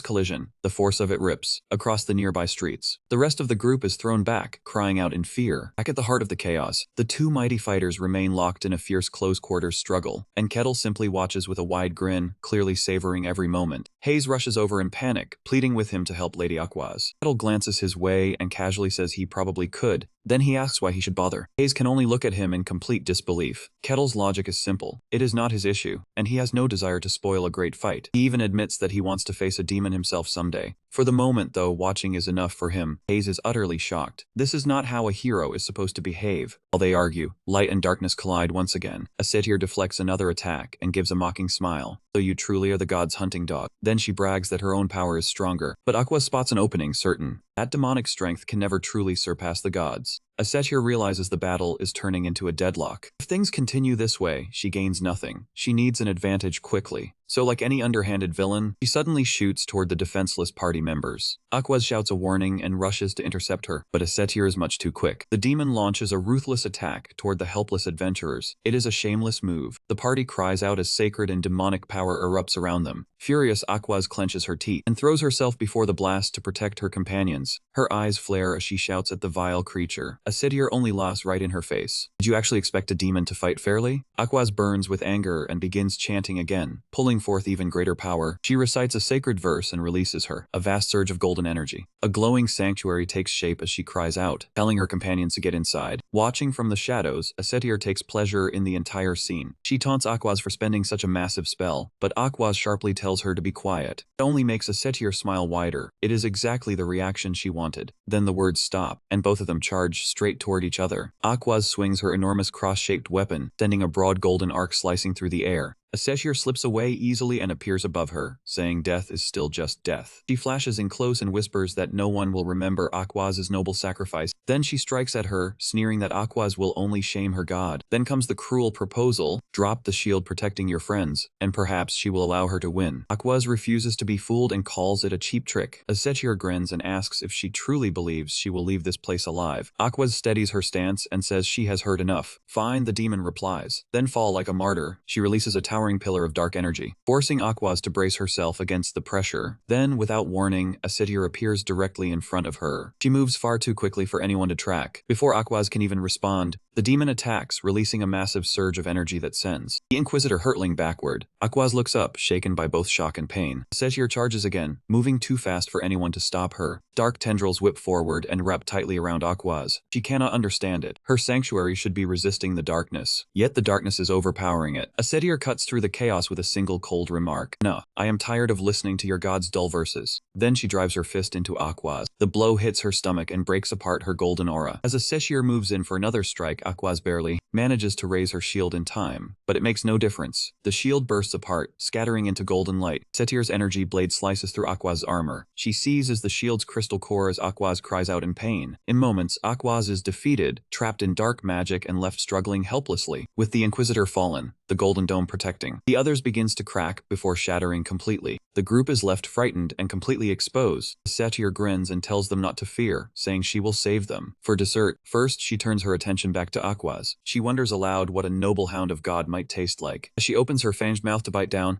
a calm voice interrupts her. Stop. A hand catches her face and stops her in place. It is Kettle. He tells her that is far enough. The demon is stunned. Kettle stands there, holding her back as if it takes no effort at all. She never sensed him coming. With a light flick of his wrist, he sends the demon flying across the square. Kettle then stands over Aquaz and asks whether she is all right. Staring up in shock, she remembers he is the man who defeated Swordmaster Kane. Before she can fully grasp it, that ominous presence rises again. Seshir returns, glaring fiercely at them both, and she is enraged. She pulls herself from the rubble and snarls, calling him an insolent barbarian. Rage burns in her eyes as she screams, demanding how he dared interrupt her meal. Kettle crosses his arms and answers calmly that Aquaz is his friend, and he will not let her fall. Seshir scoffs, saying she had intended to keep him around as a plaything. Kettle only meets her gaze and says he has no desire to become anyone's toy. She gives him a cruel smile and asks, "Really?" A massive purple scythe appears in her hand. Then she tells him he will have to die. At that moment, another voice interrupts, "Step aside." It is Aquaz insisting that Kettle cannot defeat her. Defeat a demon. He says he is strong enough, but she shakes her head, explaining that this is not about strength. Only divine power can banish a demon, she tells him. That is simply the law of this world. And inside a demon's domain, things are even worse. She warns him not to expect a miracle. Kettle quietly repeats the idea to himself, only gods can battle demons. And he looks at her injured state and says, even if that is true, she is clearly in no condition to fight. Still, Aquaz clenches her teeth and says she must, because she serves the gods and opposes evil. Kettle watches her closely, genuinely impressed by her resolve. This is the determination of one who serves the divine. He smiles, pats her head, and tells her to leave it to him. Aquaz can only stare at him. Kettle? He simply grins and says he has wanted to fight a demon himself. Seshir remains completely unimpressed and reminds him that he cannot defeat her. Kettle's grin only widens as he asks if she wants to test that. Seshir drags her tongue across her razor-sharp teeth. She is clearly savoring the moment, eager to see his face twist with suffering. When she springs forward, disappears, and a wormhole tears open directly before Kettle. She descends on him with claws bared and madness burning in her mind. Her eyes. Aquaz watches in horror and can only cry out no. Seshir smiles as if victory is already hers, but Kettle's fist suddenly crashes straight into her face. Bam! The impact sends the demon flying and shatters her head apart. Aquaz stands frozen, completely stunned. Huh? She can hardly process what she just witnessed. Did Kettle really knock a demon's head off with one punch? Kettle, meanwhile, looks almost uninterested, as though he is still trying to understand what happened. He glances over at the demon without a head, then his eyes widen in surprise. Wait! A flash of dark energy bursts out and her entire body reforms from nothing. She has returned. Kettle only smiles with interest, realizing that breaking her head makes her regenerate. Seshir is both enraged and confused, demanding to know what he is. Kettle scratches his head and gives the most irritating answer imaginable. He says he is nothing more than an ordinary barbarian. Of course, she does not believe him for a second. Don't make me laugh. She cannot detect magic or aura from him. He feels like an ordinary man, which makes absolutely no sense. Fine then. If he refuses to explain, she will force the answer out of him. A demonic face appears behind Kettle as she rushes in with a scream. Kettle looks slightly uneasy and mutters that striking her human feels a bit awkward. Still, he has no other choice, so he drives his fist straight through her. The demon freezes in disbelief. What? The punch launches her backward, and the force creates a massive shockwave through her body, breaking parts of her apart. She crashes to the ground and struggles to stand, unable to accept what just happened. It was just a simple punch, she thinks. No aura, no magic. Kettle cracks his knuckles with a grin. You regenerate. Again, Seshir begins to sweat. Meanwhile, Kettle focuses on trying to understand how her ability works. Then he shoots forward without warning, like a cannonball. She barely has any time to react before he is suddenly standing right in front of her. He swings another devastating punch, aiming directly for her head once more. Dark smoke seeps from her body. It twists into tendrils that immediately pull her form back together. Kettle watches with admiration as she completely restores herself. He says, grinning, so if the head is destroyed, it creates a whole new body. That really does sound like a demon. As he wonders whether her head is the core, Seshir starts trembling while dark power gathers around her. She cannot believe this madness. Does he truly think brute strength alone is enough to defeat her? Then she decides that matching strength with strength may be useless. You, she calls out. Me, Kettle replies, completely clueless. Wearing a vicious grin, she introduces herself once again. Listen carefully, I am Seshir, the demon of gravity. Does he honestly believe he can challenge her using only his fists? Kettle pauses. Then he flatly says she does not look all that impressive. That single remark crushes her pride. She flies into pure rage while Kettle only stares in confusion. Now she is truly furious. Her eyes blaze red as she charges, her weapon shifting into a mallet. She unleashes a wave of gravity magic toward him, but Kettle calmly raises one hand and stops it completely. Not bad, he says, though it is heavy. Then he shatters the mallet and hurls that force straight back at her. He immediately follows it up with another punch. The blow overwhelms her head again. Impossible, she thinks. Just like before, her body restores itself in a sudden flash of purple light. She can hardly believe it. As the demon of gravity, she can compress the weight of a fortress wall into a single attack, yet a powerless barbarian is still overpowering her. Kettle merely studies eyes her with interest. Back again? So demons really are immortal? That careless question pushes Asura past her limit, and she trembles with fury. She unleashes another massive wave of purple energy, shouting that it cannot be true. "I, Barbarian," she cries out. A gigantic claw of dark power forms above Kettle. Kettle's response is simple. He tightens his fist and punches straight, upward, scattering her magic apart. The strike cuts through the attack like a concentrated beam of force. It crashes into Asura and erupts against her as she cries out. Inside her holy barrier, Aquaz is left completely speechless. What am I even witnessing? She recalls the old stories about Asura, a demon, so powerful that she wiped out an entire kingdom centuries ago. Yet a demon like that is being overwhelmed by punches. It feels impossible to accept, but once more Asura twists back together through dark energy as her regeneration takes effect. She drops to the ground, and Kettle casually places his foot on her head to pin her down. He realizes she may truly be impossible to finish, so raw physical strength alone will not be enough to end the fight. Hearing that, Asura flashes a sharp grin from beneath his boot. She can barely make sense of it. In beneath him, she understands his strength is beyond her expectations, and starts laughing wildly. Asura demands to know what he really is, and Kettle calmly says again that he is just an ordinary barbarian. She snaps that she refuses to believe it. Do not make her laugh. Still, there is one final thing she wants to test. A massive surge of dark magic bursts out from her body, catching everyone by surprise. The entire group is left stunned. The energy gathers and compresses into a dense sphere. Then it bursts outward, revealing her new form. With a dark smile, she tells the barbarian she will use every bit of power she has. A storm of dark spears appears and shoots straight at Kettle. He only grins, thrilled by the battle. Aquaz, however, panics. Mere strength will not be enough to win this, so she begins gathering divine power. Satyr does not wait. She releases the attack, and demonic spears pierce forward with deadly intent. The swarm surges in, ready to run Kettle through, but Kettle swats everything aside, every single spear, without the slightest effort. Satyr is shaken. What kind of monster is he? She cries. Then Kettle moves in a blur, charging straight toward her while the demon is still struggling to understand him. Aquaz begins a sacred chant, calling for radiance to burn away all wicked things. She cries out, and Kettle's axe glows with golden divine light. Kettle looks intrigued for a brief moment. Then Aquaz shouts for him to strike immediately. He wanted to examine the demon a little longer, but he understands this is the chance. "Farewell, demon," he says, and swings the axe across her chest. This time, the holy power cuts straight through her defenses. Satyr cannot believe it. In her final moments, she understands that she has lost. Divine light engulfs the demon and drives her down into the ground. Kettle stands above the crater with a smile. "Thanks. That was pretty enjoyable," he says. As her body begins to fade, she chuckles and says it is a shame, but it was not meaningless. She says she has confirmed that someone like him truly exists on the surface. Then she asks for his name, and before Aquaz can stop him, Kettle answers. Aquaz shouts for him not to say it, but it is already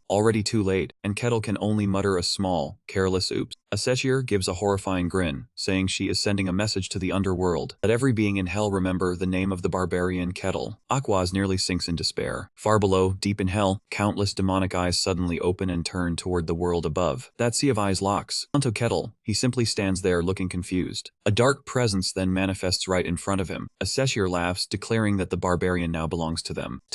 Then the eye-like creature lunges forward, rushes in and pierces straight through Kettle's body. Suddenly, everyone is left completely baffled. They cannot get through him at all. What is happening? Then a massive shadowy hand stretches out and plucks the thing away. In an instant, it turns to dust, and back in the real world, Kettle merely blinks, entirely unaffected. He touches his chest, wondering what she just did, since it felt like something entered him. The demon's last remnant is horrified, unable to grasp why its darkness failed to take hold, while Kettle casually kicks the leftover energy aside like dust. Meanwhile, Aquaz and Haze are completely losing their composure, shouting in disbelief. Kettle then stretches as if he has just finished a simple morning run, staying perfectly relaxed as the strange energy fades away. He turns to his stunned friends with a satisfied smile and asks the only question on his mind. "So, does that mean the request is complete?" And yes, for our favorite barbarian, it certainly is. While they discuss what happened after the battle, worry begins spreading. The news races across Luke Barkin's territory like wildfire. Newsboys shout, "Extra, extra." Reports from the village that went dark. People quickly snatch up the papers, stunned by what they read. The headline delivers shocking news. A demon named Asura appeared right after the Lich incident. Lord Luke Barkin loses his temper, slamming his throne as he demands why his small territory keeps attracting disasters. He can hardly take it in. A famous demon from ancient records has suddenly appeared. His captain says the rumors are spreading quickly, though at least they have one useful version to present. The official story says the sun god's inquisitor arrived just in time and forced the demon away. Luke Barkin understands they must act carefully now, because a single mistake could worsen everything. Meanwhile, Kettle speaks with his new friend and asks why everyone looks so tense. Aquaz tells him that this is an extremely serious matter. He notices that she is already preparing to leave. He tells her she should rest for a little longer, but she refuses, saying there is no time to lose and the Holy Land must be informed immediately. Kettle accepts her decision and says he will not stop her. As he begins to walk away, she calls after him and makes him pause. With a small bow, she thanks him for saving her, saying she would have become the demon's prey otherwise. Kettle, being Kettle, simply waves it off. To him, it was nothing special. He was just helping a friend. Then he grins and asks if that means they are friends now. Aquaz is taken aback. She never imagined a barbarian and a divine inquisitor becoming friends. She reminds him that she is the sun god's inquisitor, but Kettle simply asks whether that gives them any reason not to be friends. His honest reply slips past her defenses, because he is simply too sincere. Kettle laughs and says that proves it, so there is no problem. At last, a faint smile softens her usually stern expression. You're right, now that they have made peace. Kettle brings up another question. He asks whether giving a demon your name is truly that dangerous. Aquaz becomes serious once again.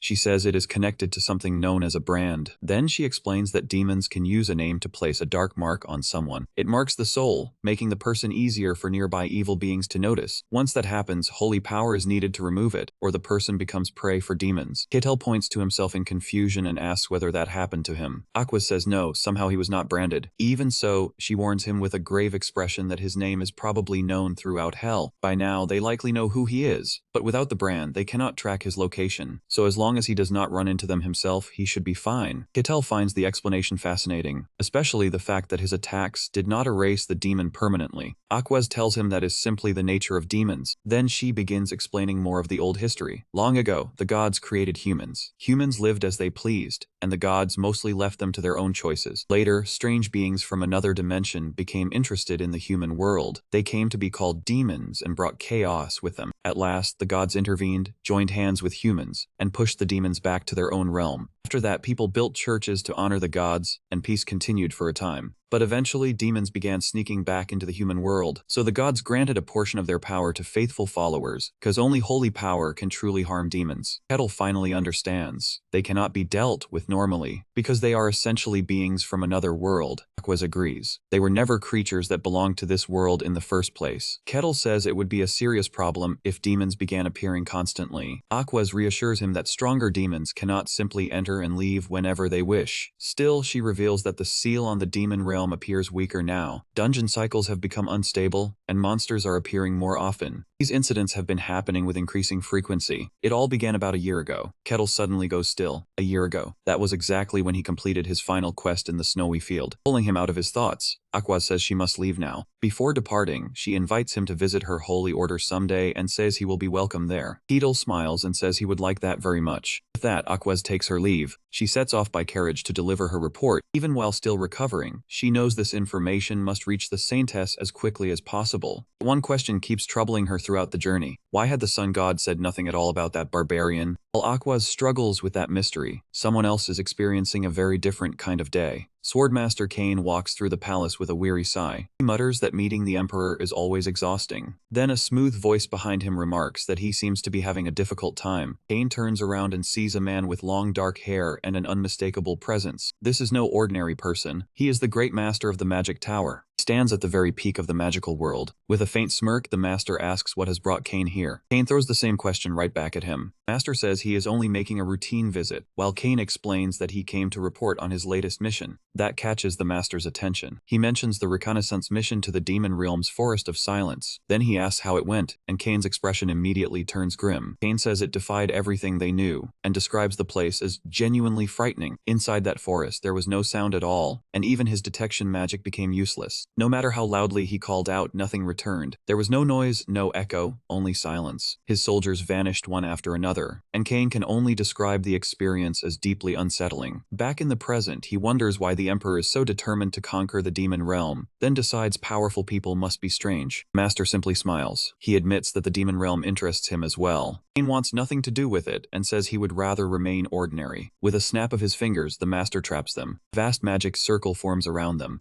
So much for staying ordinary. Kane stares at the spatial magic in shock and asks what this is about. The master steps closer and says there is no point hiding it anymore. Then he asks whether Kane met someone truly special, and Kane realizes he has been discovered. He understands at once that someone has been watching him, the eye of observation. When did you place that on me? Kane snaps, asking when the master put it on him. The master casually calls it a hobby, which only irritates Kane even more. And the master finally moves to the real subject. He wants to hear Kane's opinion of the barbarian from the White Snowfield. Kane answers cautiously, saying he still does not know what to make of him, though the master spells it out. A barbarian from the demon realm defeated a sword master and the licked Cardos. To him, the conclusion seems obvious. Kane is startled by the news. He had no idea Cardos had fallen, and even the master seems surprised he did not know. He explains that the matter has not become public. Not yet, though rumors about Cardos failing to complete his resurrection have already begun spreading through the magic tower. Then the true revelation comes. The master says he is also a lich. He even went to offer respects to his fallen friend. Kane barely reacts, only asks whether a lich can even feel sorrow. The master insists that even someone so ancient can. Then he adds that Cardo's most precious artifact was never recovered. He admits he has no idea where it disappeared to. Setting that aside, he asks Kane the real question. Does Kane truly think that Barbarian was the one who defeated Cardos? Kane takes a moment to consider before answering. He says it is possible. The Lake Master notes that Kane still has not reported this to the Emperor, and Kane immediately refuses the idea. He calls the Emperor a madman and worries that, if the Emperor learns about Kettle, a massive war could break out. A barbarian like him clashing with a controlling Emperor might throw the entire empire into ruin. The Lake Master finds that possibility rather thrilling. He asks whether Kane truly believes that Barbarian could stand against the whole empire alone. Kane is not certain, but says the feeling was similar to when he first met the Master. At that, the Lich Master's eye begins to shine. Are you saying he is hero class? Kane says he cannot be sure, but the Lich Master already appears convinced that Kettle is tremendously valuable, and the look on his face makes Kane uneasy. Meanwhile, the man they are discussing strolling through the market in his new adventure outfit. A woman suddenly stumbles and Kettle catches her before she can fall. He smiles, asks if she is all right, and tells her to watch her step. The woman simply looks at him in silence for a moment. Kettle assumes he has frightened her again. Instead, she gives him a polite bow. Then she calmly walks away. No screaming, no fleeing. Kettle is completely baffled. He has never experienced such a normal exchange before. Then another villager walks past, without panicking at the sight of him, and Kettle's mind nearly stops working. He stands there stunned, unable to shake one thought. Why are people no longer keeping their distance from him? A little later, Kettle sits down for tea with Lord Luke Barkin in his elegant office. Luke Barkin asks if he is all right after nearly being marked by a demon. Kettle dismisses it casually. To him, it is nothing serious, and he does not even know what a brand is. Luke Barkin is left speechless. He knew Kettle was powerful, but not this unaware. Kettle says something around him feels different. Luke Barkin asks if he means the people. Kettle nods, referring to the people throughout this territory. With a sigh, Luke Barkin explains that it is because of the rumors. Every guard and mercenary who survived the attack has been telling the same story. According to them, after Aquaz was defeated, everyone else collapsed. Everyone except Kettle. And when they woke up, his axe was glowing with holy power. Now the entire town believes Aquaz blessed him, calling him the hero who stood beside her against the demon. Kettle finally understands and realizes that is what happened. Luke Barkin apologizes, saying the story had already turned into a legend before he could correct it. Kettle finally pieces everything together, so that is why no one runs from him anymore. Luke Barkin agrees. People no longer view him as a monster. Now they call him the demon's opponent. Kettle quietly repeats the new title in his mind. A demon opponent, is it? So this must be what it feels like to have a name people recognize. At the Mercenary Guild, Rosa welcomes Kettle with major news. He has been raised to C rank. Kettle can barely process it. C rank? He has climbed 3 full ranks at once, and Rosa tells him he truly earned it. A slow, pleased grin begins spreading across his face. Rosa adds that his badge is being remade. Although the custom version will take a little time, that excites him even more. A badge made specially for him. Rosa confirms it, explaining that from C rank onward, he is officially recognized as a proper guild mercenary. He explains that this rank allows him to accept jobs in nearly any large city. He can even enter most churches, though not the imperial capital. Kettle remarks that the empire sounds unusually strict. Rosa agrees, saying only those approved by nobles are allowed inside. Then she lowers her voice and admits that no one really knows what lies within. People only hear unsettling rumors, and even the demon realm is better understood. Kettle looks uneasy. Is it really that bad? Rosa clears her throat and returns to the matter at hand. As a C rank, she explains he can now take on almost any request. He can even enter a ranked dungeons with a party, and Kettle immediately starts imagining the rewards. The thought of greater treasure and larger adventures brings back his familiar smirk. Somewhere else, Alessandro nearly chokes on his drink in shock, unable to believe everything actually happened. When he asks whether things are settled now, Kettle says the demon is gone, and the Inquisitor confirmed it, so that should be enough. Cleric Hayes releases a relieved sigh as she sits with them and their other teammate, Kesson. Kesson praises how incredible the Inquisitor was, but Hayes suddenly slams the table and shouts, "Here's the truth, Hayes never actually lost consciousness during the battle. She witnessed the entire fight, and Kettle completely overpowered that demon. Aquaz only arrived near the end and received credit for a battle that was already finished." Trying to shift the mood, Kesson asks what Kettle intends to do now that he is a C-rank star. Kettle answers as if it is nothing special. He will keep doing the same work, only now as a C-rank. Kesson is amazed by how casually he says it, and thinks it sounds incredibly cool. Meanwhile, Hayes is panicking internally. "Do not be fooled," she thinks. "That thing is not human." Kettle then asks what the others plan to do from here. Kesson shrugs. As F-rankers, there still is not much they are allowed to do. He admits his old goal in life was basically to live off others until the end. But now he wants to truly live like Kettle. Alessandro immediately calls him a bum for only realizing that now. As the two begin arguing, Kettle looks to Hayes and asks about her plans. Flustered, she says she will simply follow the will of her goddess. That makes Kettle remember something Aquaz mentioned. The moment he brings up Aquaz, Hayes goes completely still. Kettle recalls hearing that most servants of Colossia are currently resting, while only the higher-ranked ones are still active. Hayes immediately begins sweating. What? She quickly denies everything and insists Aquaz must have been mistaken. Kettle calmly accepts the obvious lie. Inside, however, Hayes is spiraling into panic. She is convinced he knows everything and cannot tell whether he is waiting for a confession or simply playing with her. By then, she is completely terrified of him. Much later that night, back at the Mercenary Guild, Rosa is packing up her things. She is ready to go home when the door creaks open. The moment she sees a worn pair of boots step in, her mood collapses. "You have got to be kidding me." A hooded old man says he has a request, and Rosa has only one thought over time. Hiding her irritation, she asks what kind of job he needs. The man clears his throat and says he is looking for an escort. Two people, himself and a young girl. Rosa begins writing it down. 2 people and the destination? He answers the capital of the kingdom of Diantivirion. Rosa is stunned. An escort request all the way to Diantivirion. Capital, from a remote town like this, is almost absurd. Her suspicion rises quickly. He speaks like a noble, dresses in rags, and clearly hides who he is. Even so, she agrees to register the request for now, but first asks for identification. The old man calmly slides a metal token across the table. Rosa's eyes widen at once. It is a Mercenary Guild token. A rare item, almost like a VIP pass. Once she confirms it, she immediately gets to work. Then comes the matter of payment. The old man reaches into his cloak. Then he takes out a single gold coin. Rosa looks from the coin to him, then says that for that amount, it can only assign one person. The old man is stunned, asking if it is really just one. Rosa explains that this is a dangerous escort mission lasting an entire month. And the route goes all the way to Diantivirion. He pleads for at least 2 guards, and Rosa steps aside. She says she might be able to gather a few cheaper choices, but any escort they can truly trust should be at least D rank. He insists he needs someone competent, while Rosa remains firm. For that price, he can hire one capable mercenary, nothing more. Her patience is starting to wear thin. Why is this man so desperate? Even so, she makes a small concession, since requests from such a distant town are difficult to fill. In the end, she agrees to give it a try. But after he leaves, she notices the gold coin has been filed down. Its origin has been deliberately hidden, which means this is definitely trouble. Later that night, the old man knocks on a door. A woman asks who it is, and he answers, "Your loyal retainer." So that is the kind of situation they are dealing with. The door opens, and a blonde woman named Elaine greets the old man Aaron before letting him inside. He nervously asks how things went, and Aaron tells her that the guild has accepted the request for now, which brings her some relief. But then she asks the most important question. How many mercenaries? Aaron cannot bring himself to meet her gaze. Just one. Elaine falls completely silent. Aaron apologizes, explaining that they simply do not have enough money. Elaine says there is nothing they can do, and Aaron starts blaming himself for being deceived on the road. They try to comfort one another, but both are overwhelmed by misery. Before long, they both break down and cry together. Then someone suddenly tells them to keep quiet. Poor kids. Elaine asks how long it will take to find someone. Aaron does not know. Exhausted, she says they should sleep and think again tomorrow. For now, that is all they can do. Aaron bows, still weighed down by shame. Another night passes through Warden. As their food supply continues to shrink, Aaron blames himself again. Elaine stops him, telling him that none of this is his fault. Aaron says they cannot tell the local lord what is happening, and Elaine agrees with him. Even paying for a single bodyguard is already straining their limits. Then she reminds him why they fled their kingdom to begin with. Enemies surrounded them, and they could no longer tell friend from foe. Aaron apologizes again for not being strong enough. Elaine asks whether Diantivirion is truly safe, and he says it is. He explains that Dantvirian's king has sworn to protect her. Even so, helping them could make that kingdom a target as well. Then he states it plainly, Elaine of Rossi must survive. She is a princess in hiding, and if she falls, their kingdom is finished. Even then, the princess remains worried. Can they really place their trust in a mercenary? Aaron takes her hands and promises that their gold will secure someone dependable. So who will protect her? A blush appears as she imagines someone handsome and charming. Poor girl, she has no idea what kind of person is coming. Meanwhile, that so-called hero is Kettle, lying on his bed and bored out of his mind. He begins thinking about his old companions from the snowy white field. They were the only people who never kept him at a distance. With a sigh, he assumes they are still out there living their usual foolish lives. Then a thought suddenly strikes him. Maybe his quest is already finished. The system window that followed him into this fantasy world has disappeared. He remembers his very first mission. Survive 1 week in that frozen nightmare. Back then, the blue window was his only guide and his only companion. But after he left the snowfield, the quests stopped appearing. Now that things are peaceful, he finds himself growing restless. A sudden thought strikes him, and he sits up at once. Wait, was the system meant only for the white snowfield? Staring into the night, he decides it no longer matters. Thanks for everything, system window. From now on, I will enjoy this world my own way. The next day, Kettle returns to the guild in his new equipment, and Rosa already has a job prepared for him, an escort request. Rosa can hardly hide her relief that someone has finally accepted this suspicious-looking job. So Kettle asks what makes the request so unusual. Rosa explains that it is a D-rank escort job. A young woman and an old man must reach the capital of Dikanaforan, and on paper, it seems simple. Kettle does not seem impressed, and Rosa warns him that the journey is long. He will also have to manage everything alone. It sounds troublesome, but the pay is unexpectedly generous. When the reward is that good, it usually means something is wrong. Rosa's tone makes that point very clear. With a serious expression, she tells him plainly that the request feels suspicious, and he may refuse if he wants. But Kettle immediately breaks into a wide grin. To him, that is exactly what makes the job sound exciting. Rosa is completely baffled. She truly cannot understand how his mind works. Kettle looks down at the request form again. The name Dantvirian draws his attention. Then the memory comes back to him. He remembers Melina Kasha. She was the noble woman he rescued in the snowfield. She told him to visit if he ever came to her kingdom. He even handed him her family crest. With a grin, he slaps the table and accepts the job immediately. The moment he agrees, something flickers at the edge of his sight. Then, all at once, the blue system window appears again. It has finally returned, this time showing a new quest. Escort the clients to Dantvirian. Kettle is stunned. Why has it appeared again now? Rosa cannot see any of it. She only sees him staring into empty space, so she asks if he is all right. Elsewhere in town, an old man named Aaron rushes inside. He hurries in to find a young woman. Elaine panics at first, thinking their enemies have discovered them. But Aaron brings good news. The only C-rank mercenary nearby has accepted their request. Hope brightens Elaine's face. A C-rank. Aaron says they will meet him soon. Back with Kettle, he is still distracted. He continues trying to understand why the system window returned. Alone in his room, he wonders why the quest stopped. They ended after he left the demon realm, only to begin again now. Maybe the system was never truly limited. Maybe it was never tied only to the white snowfield. Or perhaps something far larger is happening behind the scenes. Next day, a storm rolls in. Elaine and Aaron make their way to the guild to meet their escort. Elaine nervously wonders what kind of person he will be. In her imagination, he is a handsome man, a battle-hardened hero with scars and a cool, commanding presence. Whatever he looks like, she is certain he will be impressive. Then the door opens. Rosa greets the newcomer and Elaine looks over. Elaine lifts her head, waiting to see her hero. That fantasy collapses in an instant. Standing in the doorway is not a charming protector. Instead, it is a huge, frightening figure with glowing white eyes. Kettle introduces himself calmly. Elaine freezes completely in fear. The shock overwhelms her. She faints right there, and Aaron barely catches her. He glares at Kettle and demands to know who he is. Kettle actually finds the reaction a little amusing. It has been a while since anyone here responded to him like that. He had almost grown used to being treated like a hero. Aaron turns to Rosa in alarm, asking if this man is truly their escort. Rosa says yes and begins the introduction. She introduces him as the mercenary assigned to protect them, Barbarian Kettle Nem. Aaron is struck with horror. A barbarian? He immediately asks if someone else can be assigned instead. Rosa's expression turns icy, so he is now doubting the guild's decision. Aaron quickly tries to take back his words, but Rosa cuts him short. If he cannot trust the guild, then the contract is finished. As they argue, Kettle releases a weary sigh, thinking this has become a real mess. Then a voice breaks through the tension. She will accept. Elaine has woken up again and is taking control of the situation. Aaron tries to stop her, but she has already made her choice. She reaches toward Kettle and introduces herself as Elaine. That uneasy handshake settles the matter. The journey begins with Kettle walking ahead. His clients, however, keep a wide distance behind him. After a while, Kettle stops and looks back. He asks whether they are staying a bit too far away. For their own safety, they should probably move a little closer. Instead, both of them wave their hands in a panic. They insist they are perfectly fine. Since Since no one else is nearby, this distance works well. Kettle only shrugs. If they want to behave strangely, that is their choice. So he faces forward again and continues walking. Elaine watches him, wondering how the situation ended up this terrible. Her mind drifts back to what happened at the guild the previous night. Kettle had introduced himself with a broad smile, completely unaware of how frightened they were. Elaine, meanwhile, felt as if her heart might stop. He had smiled and told them they could trust him. He promised that their safety was assured. All she could manage was a tiny yes, while panic surged inside her. Even now, she still wonders if hiring him was a terrible mistake. When night falls, Kettle says it is time to make camp. He checks on the pair and asks whether they are holding up all right. It is too dark to continue, which is exactly why they left so late. Aaron nervously agrees while clinging tightly to Elaine's arm. By now, Kettle realizes that people's fear of his kind runs very deep. Then he reaches for a pouch to set up camp. He tosses out a magic item, and a complete tent appears instantly. Aaron and Elaine can only stare, shocked. An artifact? How does a barbarian possess something like that? Kettle blinks at the question. To him, it is nothing special. He earned it by completing a number of requests. That casual explanation only leaves them even more confused. He offers them the tent, but Elaine asks what he will do instead. Kettle dismisses the concern, saying sleeping outside is normal for him. Then he says he will keep watch all night, mentioning that he once spent a month being chased by monsters without sleeping. Seeing their reaction, he simply smiles and tells them to rest without worry. Elaine quickly insists that they should take turns as well, keeping watch. She does not want him to push himself too hard. Kettle tries to refuse, but they will not listen. He thinks he has failed to earn their trust, never realizing they fear he might harm them while they sleep. Next morning, Elaine crawls out of the tent. She looks terrible. Aaron is no better, appearing half dead beside it. Elaine steps outside while holding her stomach. It growls loudly enough for Kettle to hear. Hungry? He tells her to wait, saying he will prepare something. Elaine only stares at him in complete confusion. Then, to her surprise, this enormous barbarian begins cooking with the skill of an expert. She can barely believe what she is seeing. A barbarian who knows how to cook. Aaron, already drooling, blurts out a question asking if he actually knows what he is doing. Kettle shrugs and says it only a hobby. He remembers the snowy field where others ate monster meat raw, while he taught himself to cook proper meals. What began as simple survival eventually became a real skill. The ingredients were dangerous enough to nearly bring him down, but after countless mistakes, he learned how to handle them. Now he says with pride that he can cook in any place. Compared with his homeland, this is nothing difficult. Before long, he serves them a shrimp dish. It is shrimp pasta, good enough to look like something from a restaurant. Elaine panics and quickly claims she does not like oily food. Then she takes out a piece of dry jerky instead. Aaron awkwardly follows her example. Kettle is not bothered. He simply says that is a shame and eats the pasta himself. Elaine watches him, desperately wanting a taste, but fear wins out, and she still cannot trust food prepared by a barbarian. By the third night of their journey, Elaine is clearly struggling. She is hurting and her feet have turned painfully red. Aaron hurries over in alarm. Princess Archie, are you alright? For the past 3 days he has been carrying. For the unwell Elaine, life as a sheltered princess had never prepared her for travel this harsh. She finally opens her eyes and gives him a faint smile, saying she is fine. Instead, she is more worried about him. She points out that he must be exhausted after taking extra watch shifts. Aaron only smiles and assures her he is all right. He even jokes that old men do not need much sleep. Elaine looks at him gratefully, then slips unconscious again. As Aaron watches over her, his expression grows firm. He has come to see her as family. Silently promises to protect her, even if it costs him everything. The next morning, the scent of breakfast spreads through the camp. Aaron and Elaine sit there in misery, forced to make do with dry rations while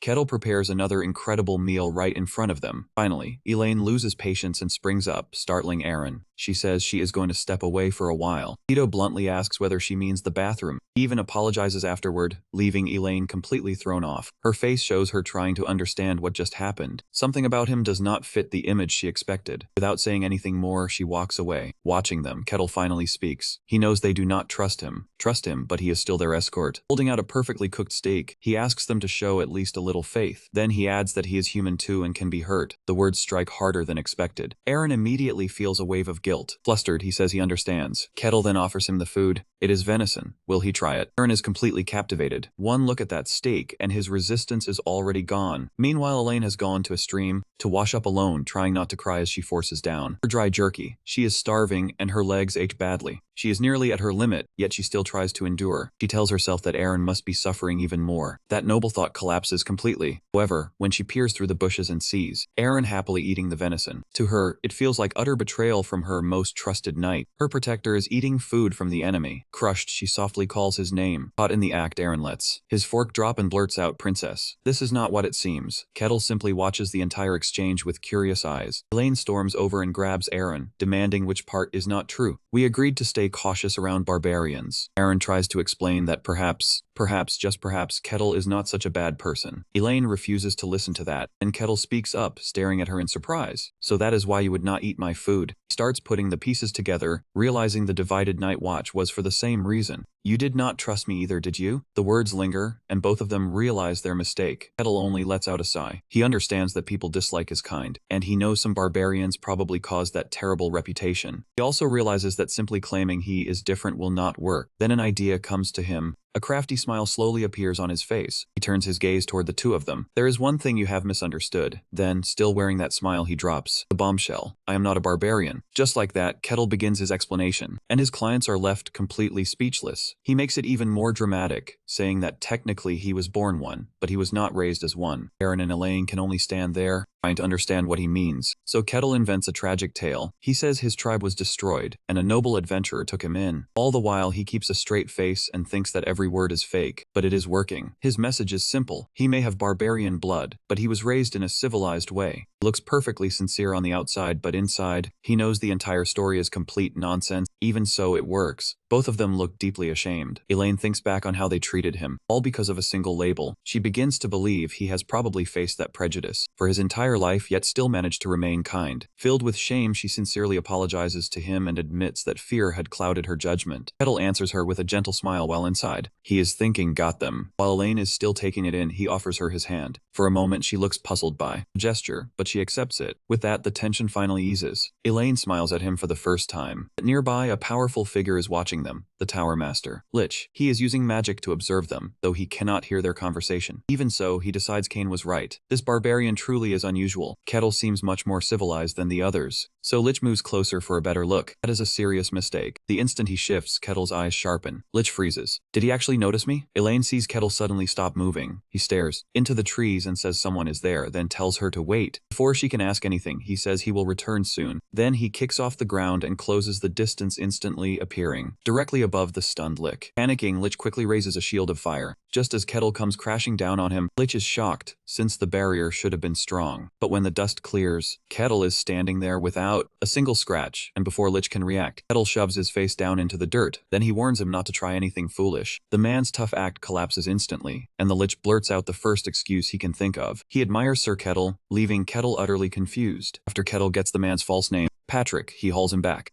to the campsite like a troublesome cat. Elaine is completely baffled, and Kettle only shrugs, saying he has no idea. He was sneaking around, then suddenly claimed to be my greatest admirer. Dangling from his collar, Patrick begins babbling nonstop. He goes on about how Kettle is his hero and the person he looks up to. Naturally, every word of it is a blatant lie. His own thoughts make that obvious. All he wants is a way to approach his target. Kettle does not believe him at all. He cannot let this supposed admirer leave until he is certain the man is not a threat, and then a truly awful idea comes to him. Still gripping the suspicious mage, he grins and says, "This should do the trick." Poor Patrick can only stare, wondering what on earth is going on. Kettle's brilliant solution is to tie up one of most powerful mages alive. Lich had carefully prepared his Patrick disguise for this spying mission, but now his entire plan is trapped tightly in rope. Kettle gives the knot one final firm tug. Looking clearly pleased with himself, he says that should be enough. Then he turns and says it is time to go, dragging his captive behind him like a very confused dog. Patrick's face goes pale as he is hauled away. He is dragged through the forest like luggage, and his pride takes a heavy hit. He releases a long, exhausted sigh. Nothing like this has ever happened to him before. Still, there is one benefit. He can observe Kettle from close range. As he is pulled along, he remembers a report written by Swordmaster Kane. It described Kettle's absurd speed and the raw power to break through magic with nothing but his fists, even while using this weaker human body. Patrick believes he could deal with a superhuman, so he begins to wonder whether Kettle might truly be hero class. At last, Elaine speaks up. "Lord Kettle, there is something I need to tell you." Kettle glances back and says she is finally ready to talk. Elaine is surprised that he already knew. He knew she was hiding something. Her secretive behavior at night had given it away. Kettle says it was easy to notice, and Elaine looks completely caught. He adds that he understands why trusting him was difficult. Elaine sincerely apologizes and prepares to tell him everything. She even says he may abandon the quest if the truth is too much for him to accept. But just as she is about to explain, Kettle cuts in and tells her to wait. Someone is here. At that moment, the nearby bushes begin to rustle. Elaine flinches. They are no longer alone. Two knights in heavy armor step out from the brush. As more knights surround them, Kettle looks at Elaine and says they seem to be here for her. Elaine freezes as the lead knight introduces himself. He gives his name as Captain Lucentio Edenheimer and addresses her as Princess Elaine of the Lucian Kingdom. Off to the side, the bound mage hears this and realizes the situation has become far more interesting. Captain Lucentio steps forward and says they have been searching everywhere. The king is worried, so he asks her to come with them. But instead of looking relieved, Elaine appears frightened. The captain then turns toward Kettle and essentially says, "Thank you for protecting the runaway princess, but they will take over from here." Elaine answers with a single word, "No." Everyone is stunned, but she continues and asks who he is. Lucentio looks bewildered. Elaine clenches. She clenches her fist and demands an answer once more.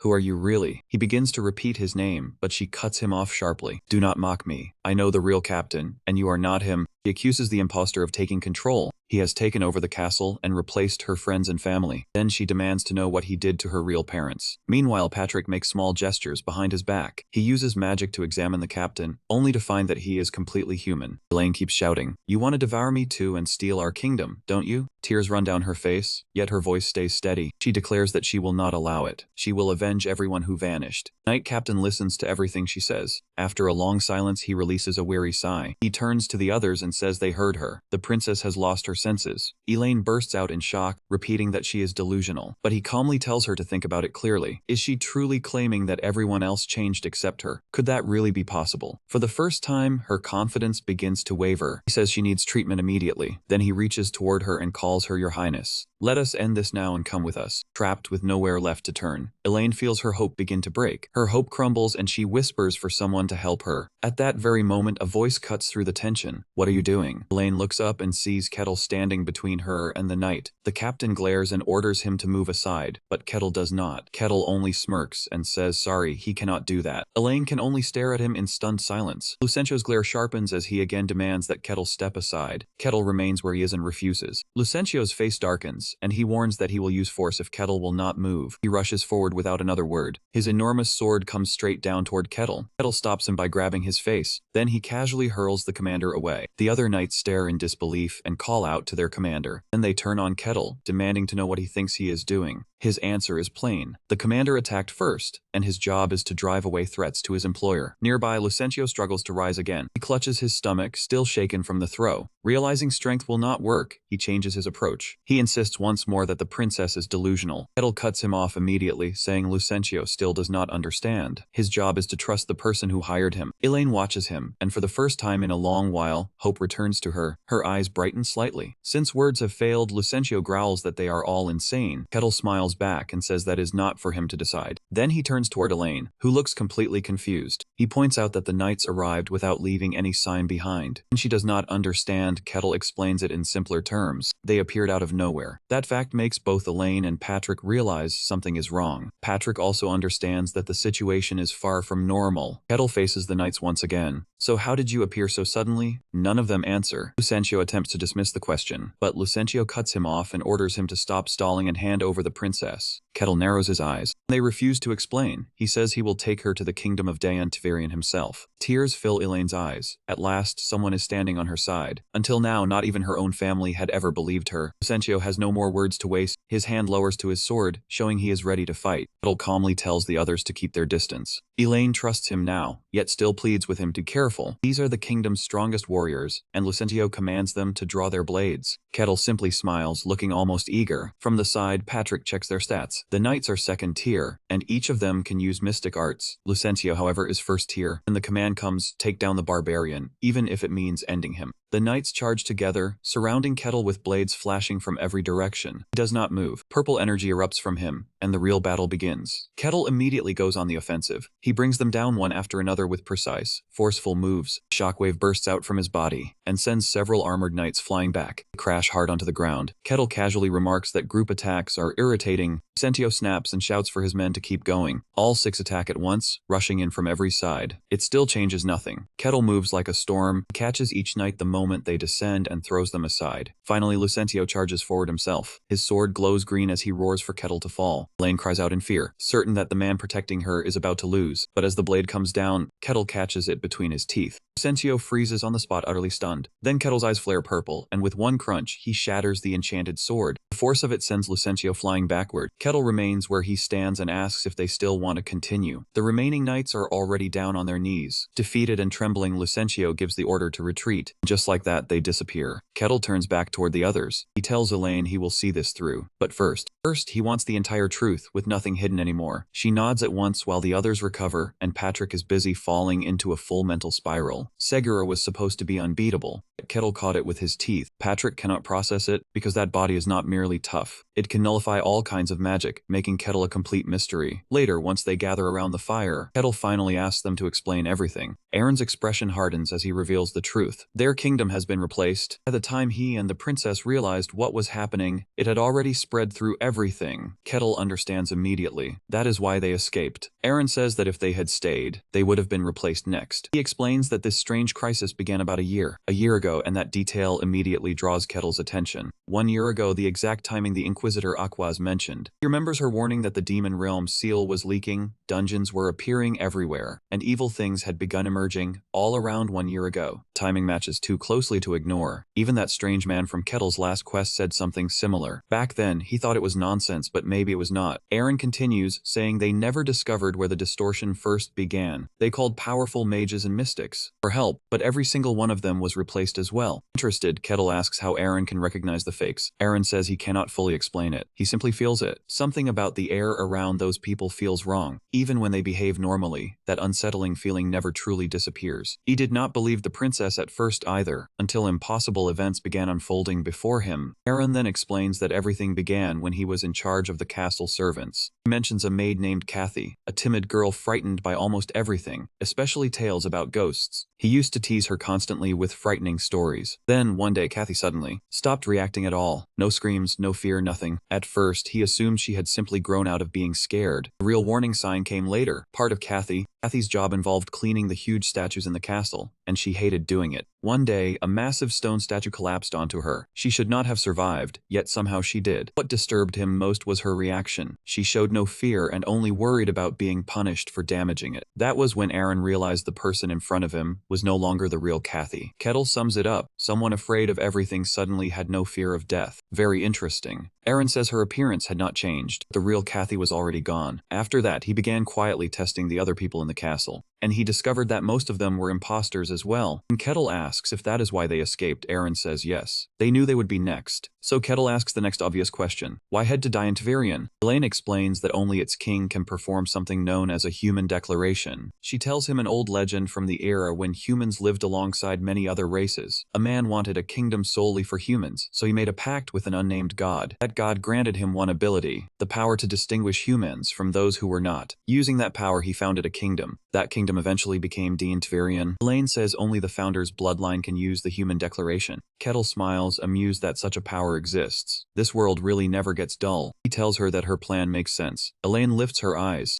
tears in them, and asks if he is truly willing to keep going. He replies with a gentle smile. Nothing has changed. He promised to escort her, and he intends to keep that promise. Feeling relieved, Elaine thanks him with all her heart. Then she vows that if he completes the request, she will grant any wish he wants. Kettle accepts easily and says he will look forward to it. That immediately sends Aaron into a panic. Later that night, Patrick slips over to Kettle and asks the important question, does he really believe her? Kettle glances over at him. Not entirely, but he does think she is telling the truth. Patrick argues that the Turquoise Knights they fought were definitely human. Kettle quietly admits that he thinks the same. Patrick reminds him of how dangerous this is. He is turning an entire nation into his enemy, and simply knowing this secret could put his life at risk. So he asks whether Kettle is truly doing all this just because of a contract. After a short pause, Kettle admits that is only part of the reason. Then a broad grin spreads across his face as he reveals what really drives him. He says it would be a shame to miss something. This fascinating, leaving Patrick completely speechless. Kettle makes it clear that he is doing this because it excites him. Patrick just stares, unsure whether he is facing a hero or a madman. Then Patrick asks if Kettle is only involved because of the contract. Kettle lowers his gaze briefly and partly agrees, but he adds that beyond that, this whole situation is incredibly interesting. His eyes shine with excitement. Money is not what brought him here. Patrick can hardly believe it, asking if they are really risking everything just for fun. Kettle's eyes glow purple as he gives a sharp grin and asks what more anyone could need. Kettle is completely fired up by the adventure ahead. Something that can replace a person without anyone noticing is exactly what fascinates him. Patrick, however, reacts differently. Deep down, he wants to study Kettle. and by study, he means examining him piece by piece to understand how his power works. The next day, their journey continues. Patrick stops trying to make sense of any of it, and decides to simply watch how things unfold. Then an arrow slices through the air, but Kettle catches it cleanly before it can reach him. The sudden attack throws Elaine and Aaron into complete panic. Kettle, however, only smirks and says using an ambush is not a bad strategy. A moment later, 4 knights drop down from the tree. Kettle calmly adds that it still is not the correct answer. With a single surge of power, all 4 are sent flying. They hit the ground with enough force that their armor. One of them tumbles wildly. He coughs up blood. The battered knights scramble back, shouting that Kettle is a monster. Kettle looks just a little pleased. Aaron says he is incredible, but Kettle merely shrugs and asks if they were not just weak. Elaine hesitates for a moment, then asks why he is letting them survive. He thinks he is holding back for their sake, but Kettle says that is not because of them at all. With a sly smile, he looks ahead again. There's something he wants to verify. Just then, another group of identical knights appears and demands the princess once more. Kettle observes them without the slightest concern. They are behaving as if they were created to repeat the same pattern. In the next instant, he has one by the throat. While the remaining knights are already on the ground, he examines the knight's armor and notes that he damaged it only a few hours ago. The others fail to understand, but Kettle points at the faint marks on the chest plate. They are exactly the same. Very interesting. He lowers the knight and allows them to retreat once again. Elaine looks confused, so Kettle explains what should have been impossible. Their damaged armor and weapons have somehow been completely restored. Aaron confirms that magic that powerful should need at least a full day and a large setup. This happened far too quickly. Kettle agrees. Something else is going on, and he is finally starting to piece it together. He has figured it out. The knights are essentially coming back again and again. They turn into red spirits, then return fully restored. Kettle says there is only one final thing left to test. Right on cue, the knights reappear, shouting the exact same demand. Kettle ignores them completely. Instead, he turns toward Elaine, thinking about the last check he needs to make. He raises his axe, and the very next moment, the blade shows the result of his strike. Standing over the fallen knight, Kettle observes that his axe met genuine resistance, as if it had struck a real human body. He looks at his shaken clients and says this should be enough to prove his theory. Elaine steps forward, clearly disturbed, but Kettle quickly cuts in with a blunt question. Can she do it? Her mind flashes back to the time she watched those knights from a balcony, especially a young man named Ken. She remembers how he turned into someone she could barely recognize, yet seeing him truly fall apart still devastated her. In that memory, she cried out for them to stop. The corrupted knight only kept demanding that she be handed over. Back in the present, everyone stands frozen, struggling to understand what they just witnessed. Aaron is horrified, and Elaine. Her reaction gives Kettle the answer he was looking for. With a faint grin, he says his theory. Once that is confirmed, Elaine finally speaks that night beside the campfire. She says the one thing no one can deny. They truly did die. Kettle gazes into the flames and answers in a grim voice, yes. Elaine trembles as she recalls their glowing purple eyes and unsettling smiles. Kettle thinks back to what he heard about Kenat fearing death. He wonders if that fear exists because these beings cannot truly die. Whatever they are, he says they are no longer human. Then he gives the shaking princess a bowl of sugar. He asks whether she has any idea what is happening. The only answer she can give is that she does not know. Elaine quietly says that coming back after death is not the same as truly living. Still, she has one guess. Perhaps they came from the demonic realm. At those words, Kettle's expression turns sharply serious. His entire mood changes as he repeats the demonic realm. Elaine confirms it, describing the place as twisted beyond normal understanding. If these returning creatures came from there, she says, it would explain many things. Just then, Kettle receives a new quest notification. He immediately wonders whether his system only responds to matters connected to the demonic realm, but Aaron quickly dismisses that thought. He says demons cannot simply cross into their world. Kettle looks confused, while Aaron insists on his point. No demon has entered this world since the beginning of recorded history. With a smirk, Kettle says that is only a belief from old tales, not actual proof. Elaine reminds them that strange events have been happening recently. Tense, Aaron admits Kettle has a point, and Kettle asks whether the distortions from a year ago may have affected the demonic realm too. Princess listens carefully, then her expression grows, completely serious as she says that is very possible. Kettle thinks hard about what dreadful things might have crossed over. Meanwhile, Patrick quietly reflects. He thinks that is a rather ironic thing for Kettle to say. The next morning, their unwelcome visitors return. The knights appear once again. They come back demanding the princess. Kettle does not look worried at all. In fact, he is grinning as if enjoying himself, passing another fallen body. He notes that this makes the third death. Each time they return perfectly restored. Elaine clenches her fist in disgust and calls them vile monsters. Kettle treats the situation like a riddle and starts wondering what they truly want. Elaine guesses they intend to consume her kingdom. then grow their numbers and conquer the continent. Kettle does not think so. He says it is probably not that straightforward. If their only goal were to destroy the kingdom, he points out, they could have gotten rid of her long ago. They have already had plenty of chances, and they never attack at night when humans are at their weakest. As he says this, he casually knocks another knight aside. If they are immortal, why rely on hit-and-run tactics? These things do not act like monsters, he tells the stunned princess. They behave as if they still believe they are human. Then, wearing a dangerous grin, he says he has come up with a great idea. Elaine and Aaron immediately look uneasy. Kettle's idea is simple: kidnapping. He captures one of the knights. He ties him up and pays no attention to his threats. Clapping his hands with a friendly smile, Kettle says it is time for a talk. Even Patrick can only stare in disbelief, thinking Kettle must be completely insane. Aaron loses his temper and demands to know what Kettle is doing. Kettle calmly replies that they are simply having an honest conversation. That makes Aaron snap. He wants to speak with the monster. The captured knight looks baffled by those words. A monster? What are you talking about? I am human. Elaine shouts at him to be silent. She calls him revolting for pretending to speak like a person. She saw him fall and return again and again, so there is no way she can believe he is human. Even so, the knight keeps insisting that they are not monsters. He begs the princess to trust him, and that finally breaks Elaine's patience. She screams at him not to act as if she is insane. She accuses them of consuming her parents and says her deepest fear is that they plan to make her one of them. The knight quickly denies it, saying no, the princess will remain exactly as she is now. Those words make her pause. What is he trying to mean by that? Kettle and Patrick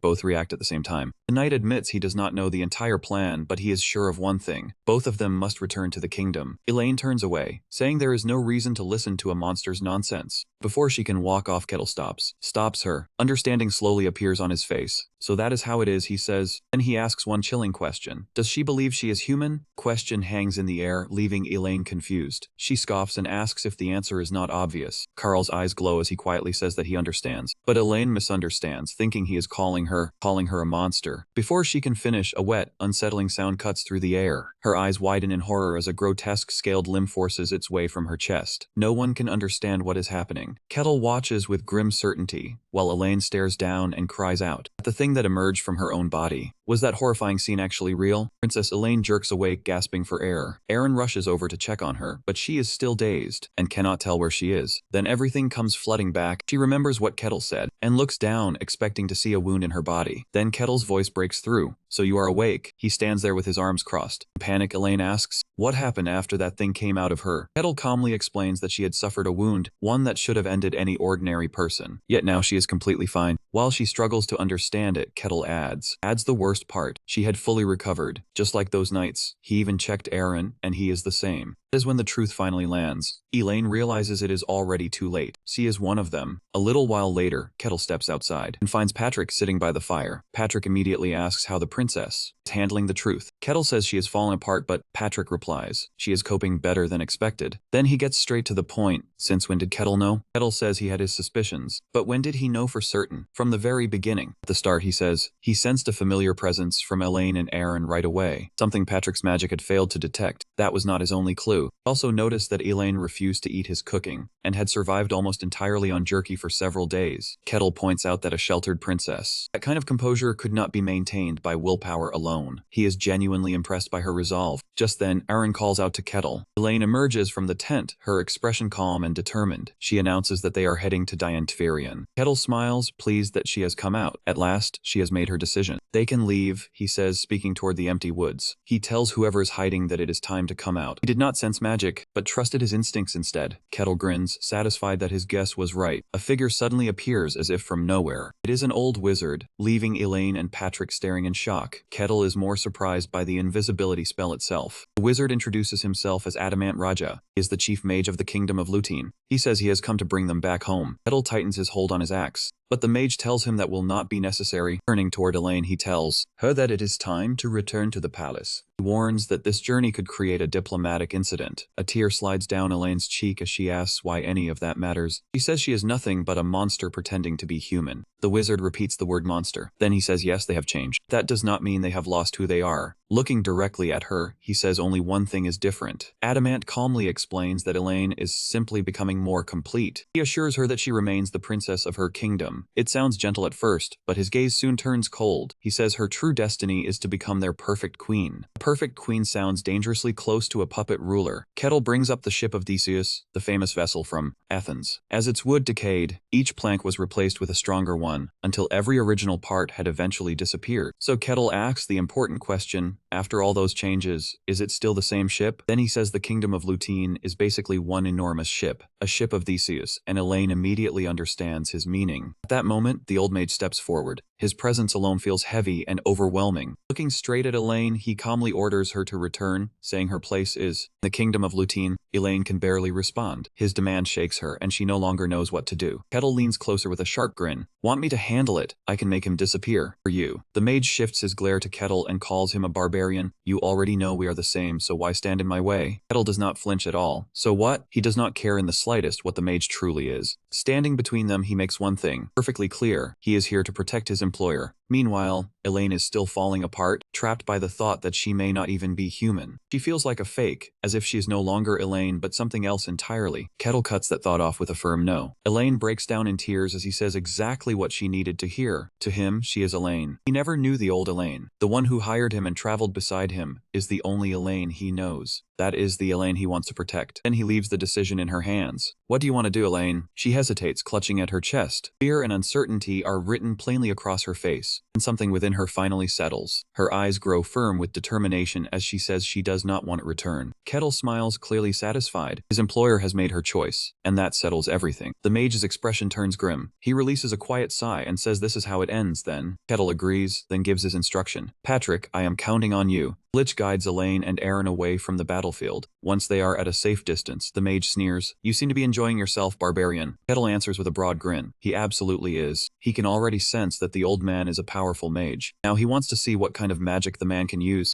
Adamant's robe shines blue as he warns Kettle that he will regret this. He begins drawing in a massive amount of power, while chanting an ancient spell. Magic bends and twists everything around him. But before the spell is complete, Kettle surges forward in purple energy. In an instant, he appears right before the mage. One punch lands, and Adamant is violently broken apart. Kettle tightens his stained fist and says the best way to handle a mage is to stop them before they finish casting. And he notices the blood beginning to twist into a spiral. It becomes a rolling red mist, exactly as he expected. The mist quickly rebuilds the mage's body. This time, Adamant looks completely terrified. He cannot even understand what just happened. Kettle moves so quickly that he had no chance to react. Kettle wonders whether that regeneration has a limit, then casually stomps the ground. Enormous stone pillars burst upward. They pierce through the mage while Kettle watches. He is a little surprised that it worked as well. Adamant is shattered again, but his eyes remain. His gaze burns with fury as he launches a counterattack. Thick roots burst from the earth and coil around him. They shape themselves into a massive wooden golem. Then the construct turns to ash, releasing an enormous wave of fire. The flames consume its own body as they spread. Watching this, Patrick realizes that Adamant is using spells that consume an enormous amount of mana. Then it strikes him. Adamant may have endless mana because his body and magic recover together. Even so, Patrick already understands the outcome. Adamant chose the wrong opponent. The giant flame spell erupts, but when the fire clears, Kettle is nowhere to be seen. Before Adamant can respond, Kettle is already behind him with a charged fist. In that instant, the mage realizes this is not a man. He is a monster, while Kettle only grows more excited, wondering if all mages are this powerful. Adamant's eyes widen as Kettle lunges faster than anyone. Follow. In a flash of purple energy and red mist, his arm swings through. With a harsh backhand, he strikes the mage hard enough to send his head flying. Kettle stands over the fallen body and looks down at it. His blood-stained fist draws his attention with a strange feeling. Something about the blood feels wrong. The headless body dissolves into red particles and quickly reforms Adamant. Fully restored again, Adamant shouts at Kettle and demands to know what he is. Adamant is furious now, as if the entire battle has become some cruel joke. Kettle only gives him a calm, faintly teasing smile and says he is just an ordinary barbarian. At last, Adamant becomes serious and says their testing is over. The ground begins to tremble as he gathers a tremendous amount of magic. He rises into the air within a swirling storm of power and declares he will fight with everything he has. Kettle simply grins, eager to see more. And Adamant truly means it. In an instant, Adamant traps Elaine and the others inside a violent magical storm. Kettle calmly evaluates what is unfolding before him. This is no amateur. He is a seasoned mage who can summon a disaster as if it were nothing. Even Kettle has to admit the sight is impressive. He thanks Adamant for showing him something so interesting. Then he decides the spectacle has gone on long enough and takes one slow step forward. The heavy stomp, an enormous surge of purple power bursts outward. The shockwave rips across the area and sends Adamant flying back. The mage is left completely stunned. Meanwhile, the rest of the group remains perfectly safe inside the barrier. Patrick can only stare in disbelief. Is Kettle a mage, even though he sensed no magic? Was all of that truly just from one stomp? The force leaves Kettle standing in the middle of a massive crater. Naturally, he does not have a single injury. Adamant is horrified that his ultimate magic has been overpowered by a so-called ordinary barbarian. The old mage trembles with fury, his pride shattered, unable to accept that this is possible. He screams that something like this cannot be happening. Just then, a dark purple aura begins rising from Kettle.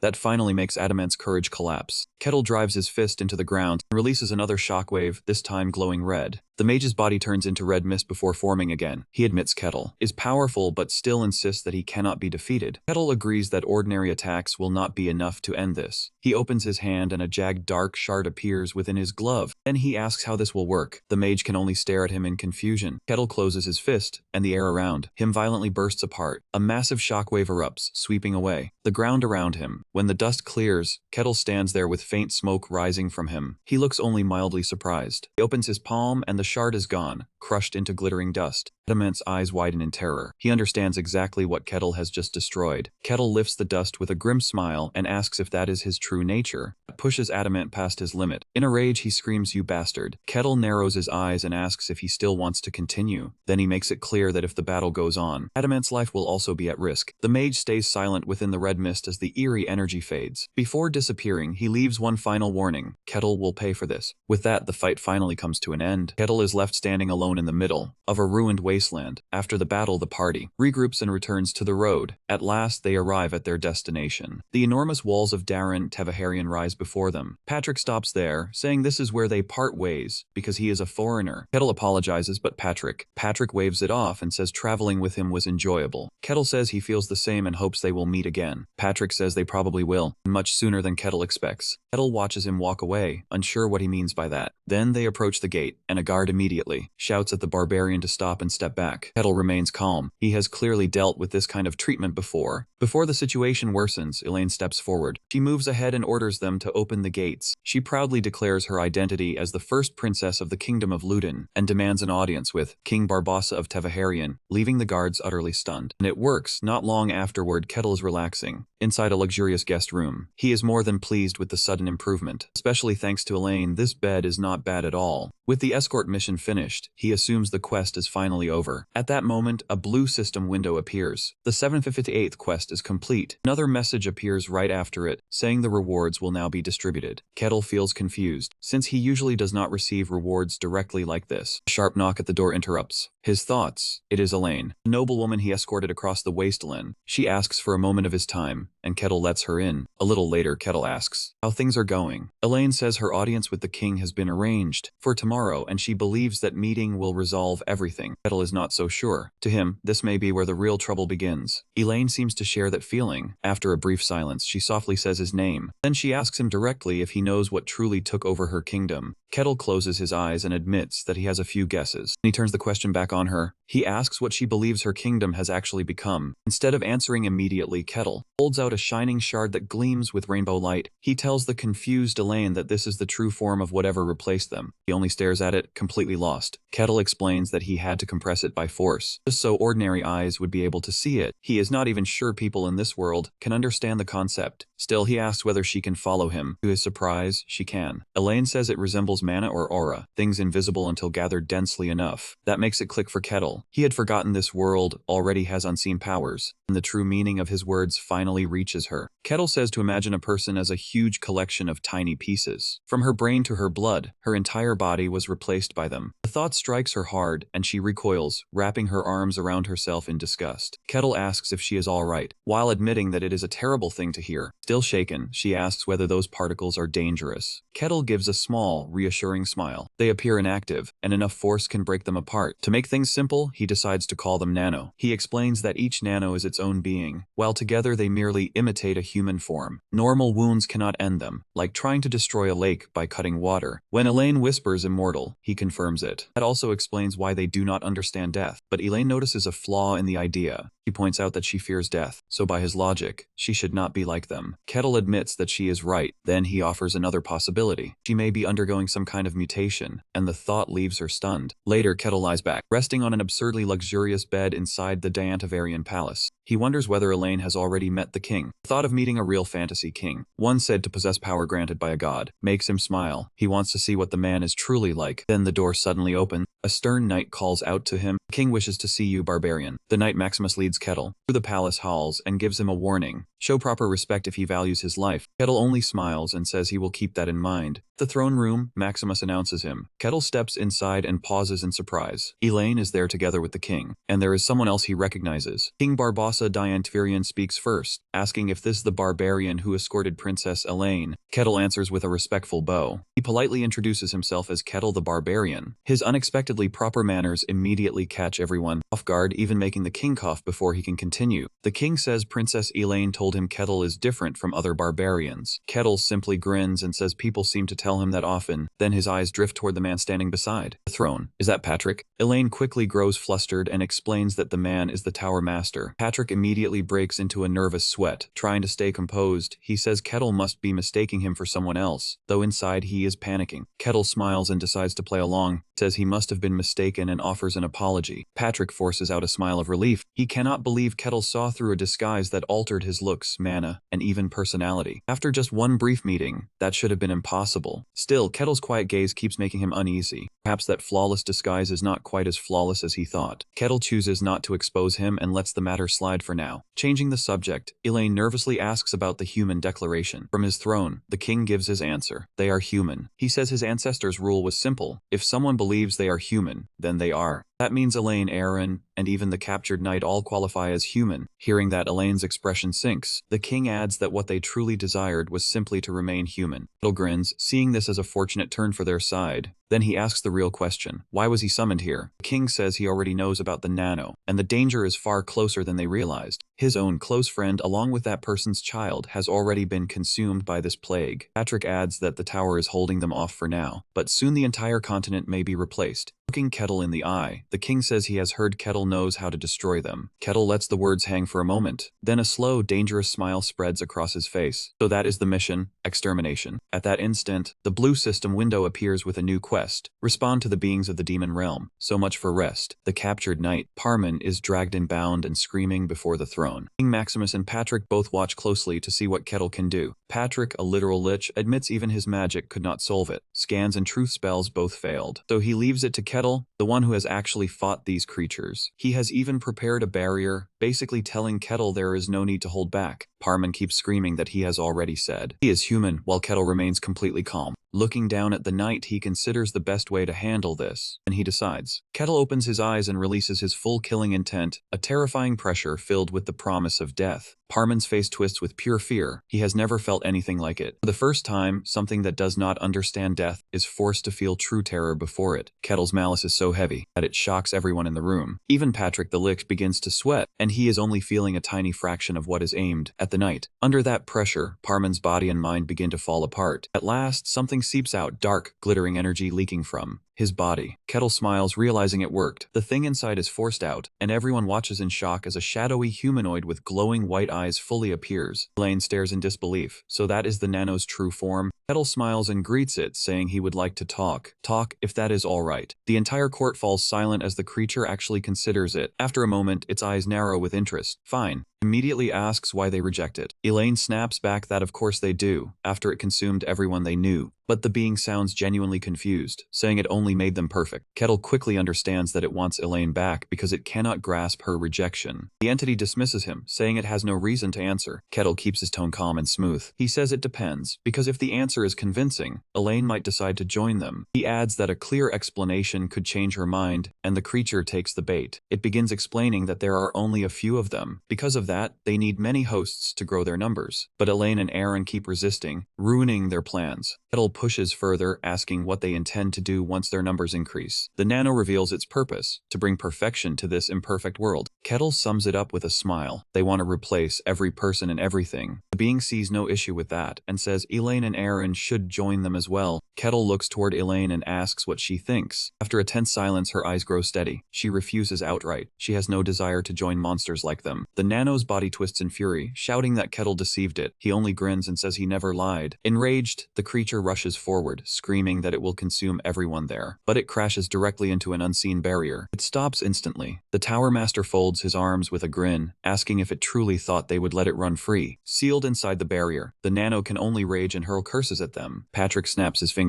He says the game is over, since he has obtained all the information he needed. Then he compresses the barrier into a small glowing object, trapping the entity within his hand. He announces that he will take his new specimen back for analysis. The king turns to Kettle and warns that if the Nano are ignored, the world is doomed. Then he asks directly whether Kettle can eliminate them for everyone. Kettle answers at once with complete confidence. No problem. If they want, he can leave immediately. He only notes that reaching the place on foot would take some time. The Tower Master steps in and tells him not to worry. He can teleport them there right away, and Kettle is completely on board. Patrick grins and admits he had planned to accompany them anyway. Just as they are about to leave, Elaine stops them. She steps forward with determination and asks them to take her along. Aaron objects immediately, but Elaine refuses to back down. She insists that she will go with them. Elaine says she needs to know whether she will lose herself before she dies too. Just like the others, she wants to witness it herself and learn whether she is truly different and how she can remain herself. So she pleads her case before the Barbarian and the Mage. Kettle simply shrugs and agrees. Unwilling to leave her side, Aaron blurts out that if the princess goes, then he is going too. Patrick only smiles and tells them not to do anything foolish as he begins casting a huge teleportation spell. Brilliant flash bursts out, and the group is drawn into a blue magic circle, heading straight into enemy territory. A moment later, the journey is already over. They have arrived, and Patrick speaks as they stand before their destination. At the gates of Looting Castle, he says, "Now then, shall we begin?"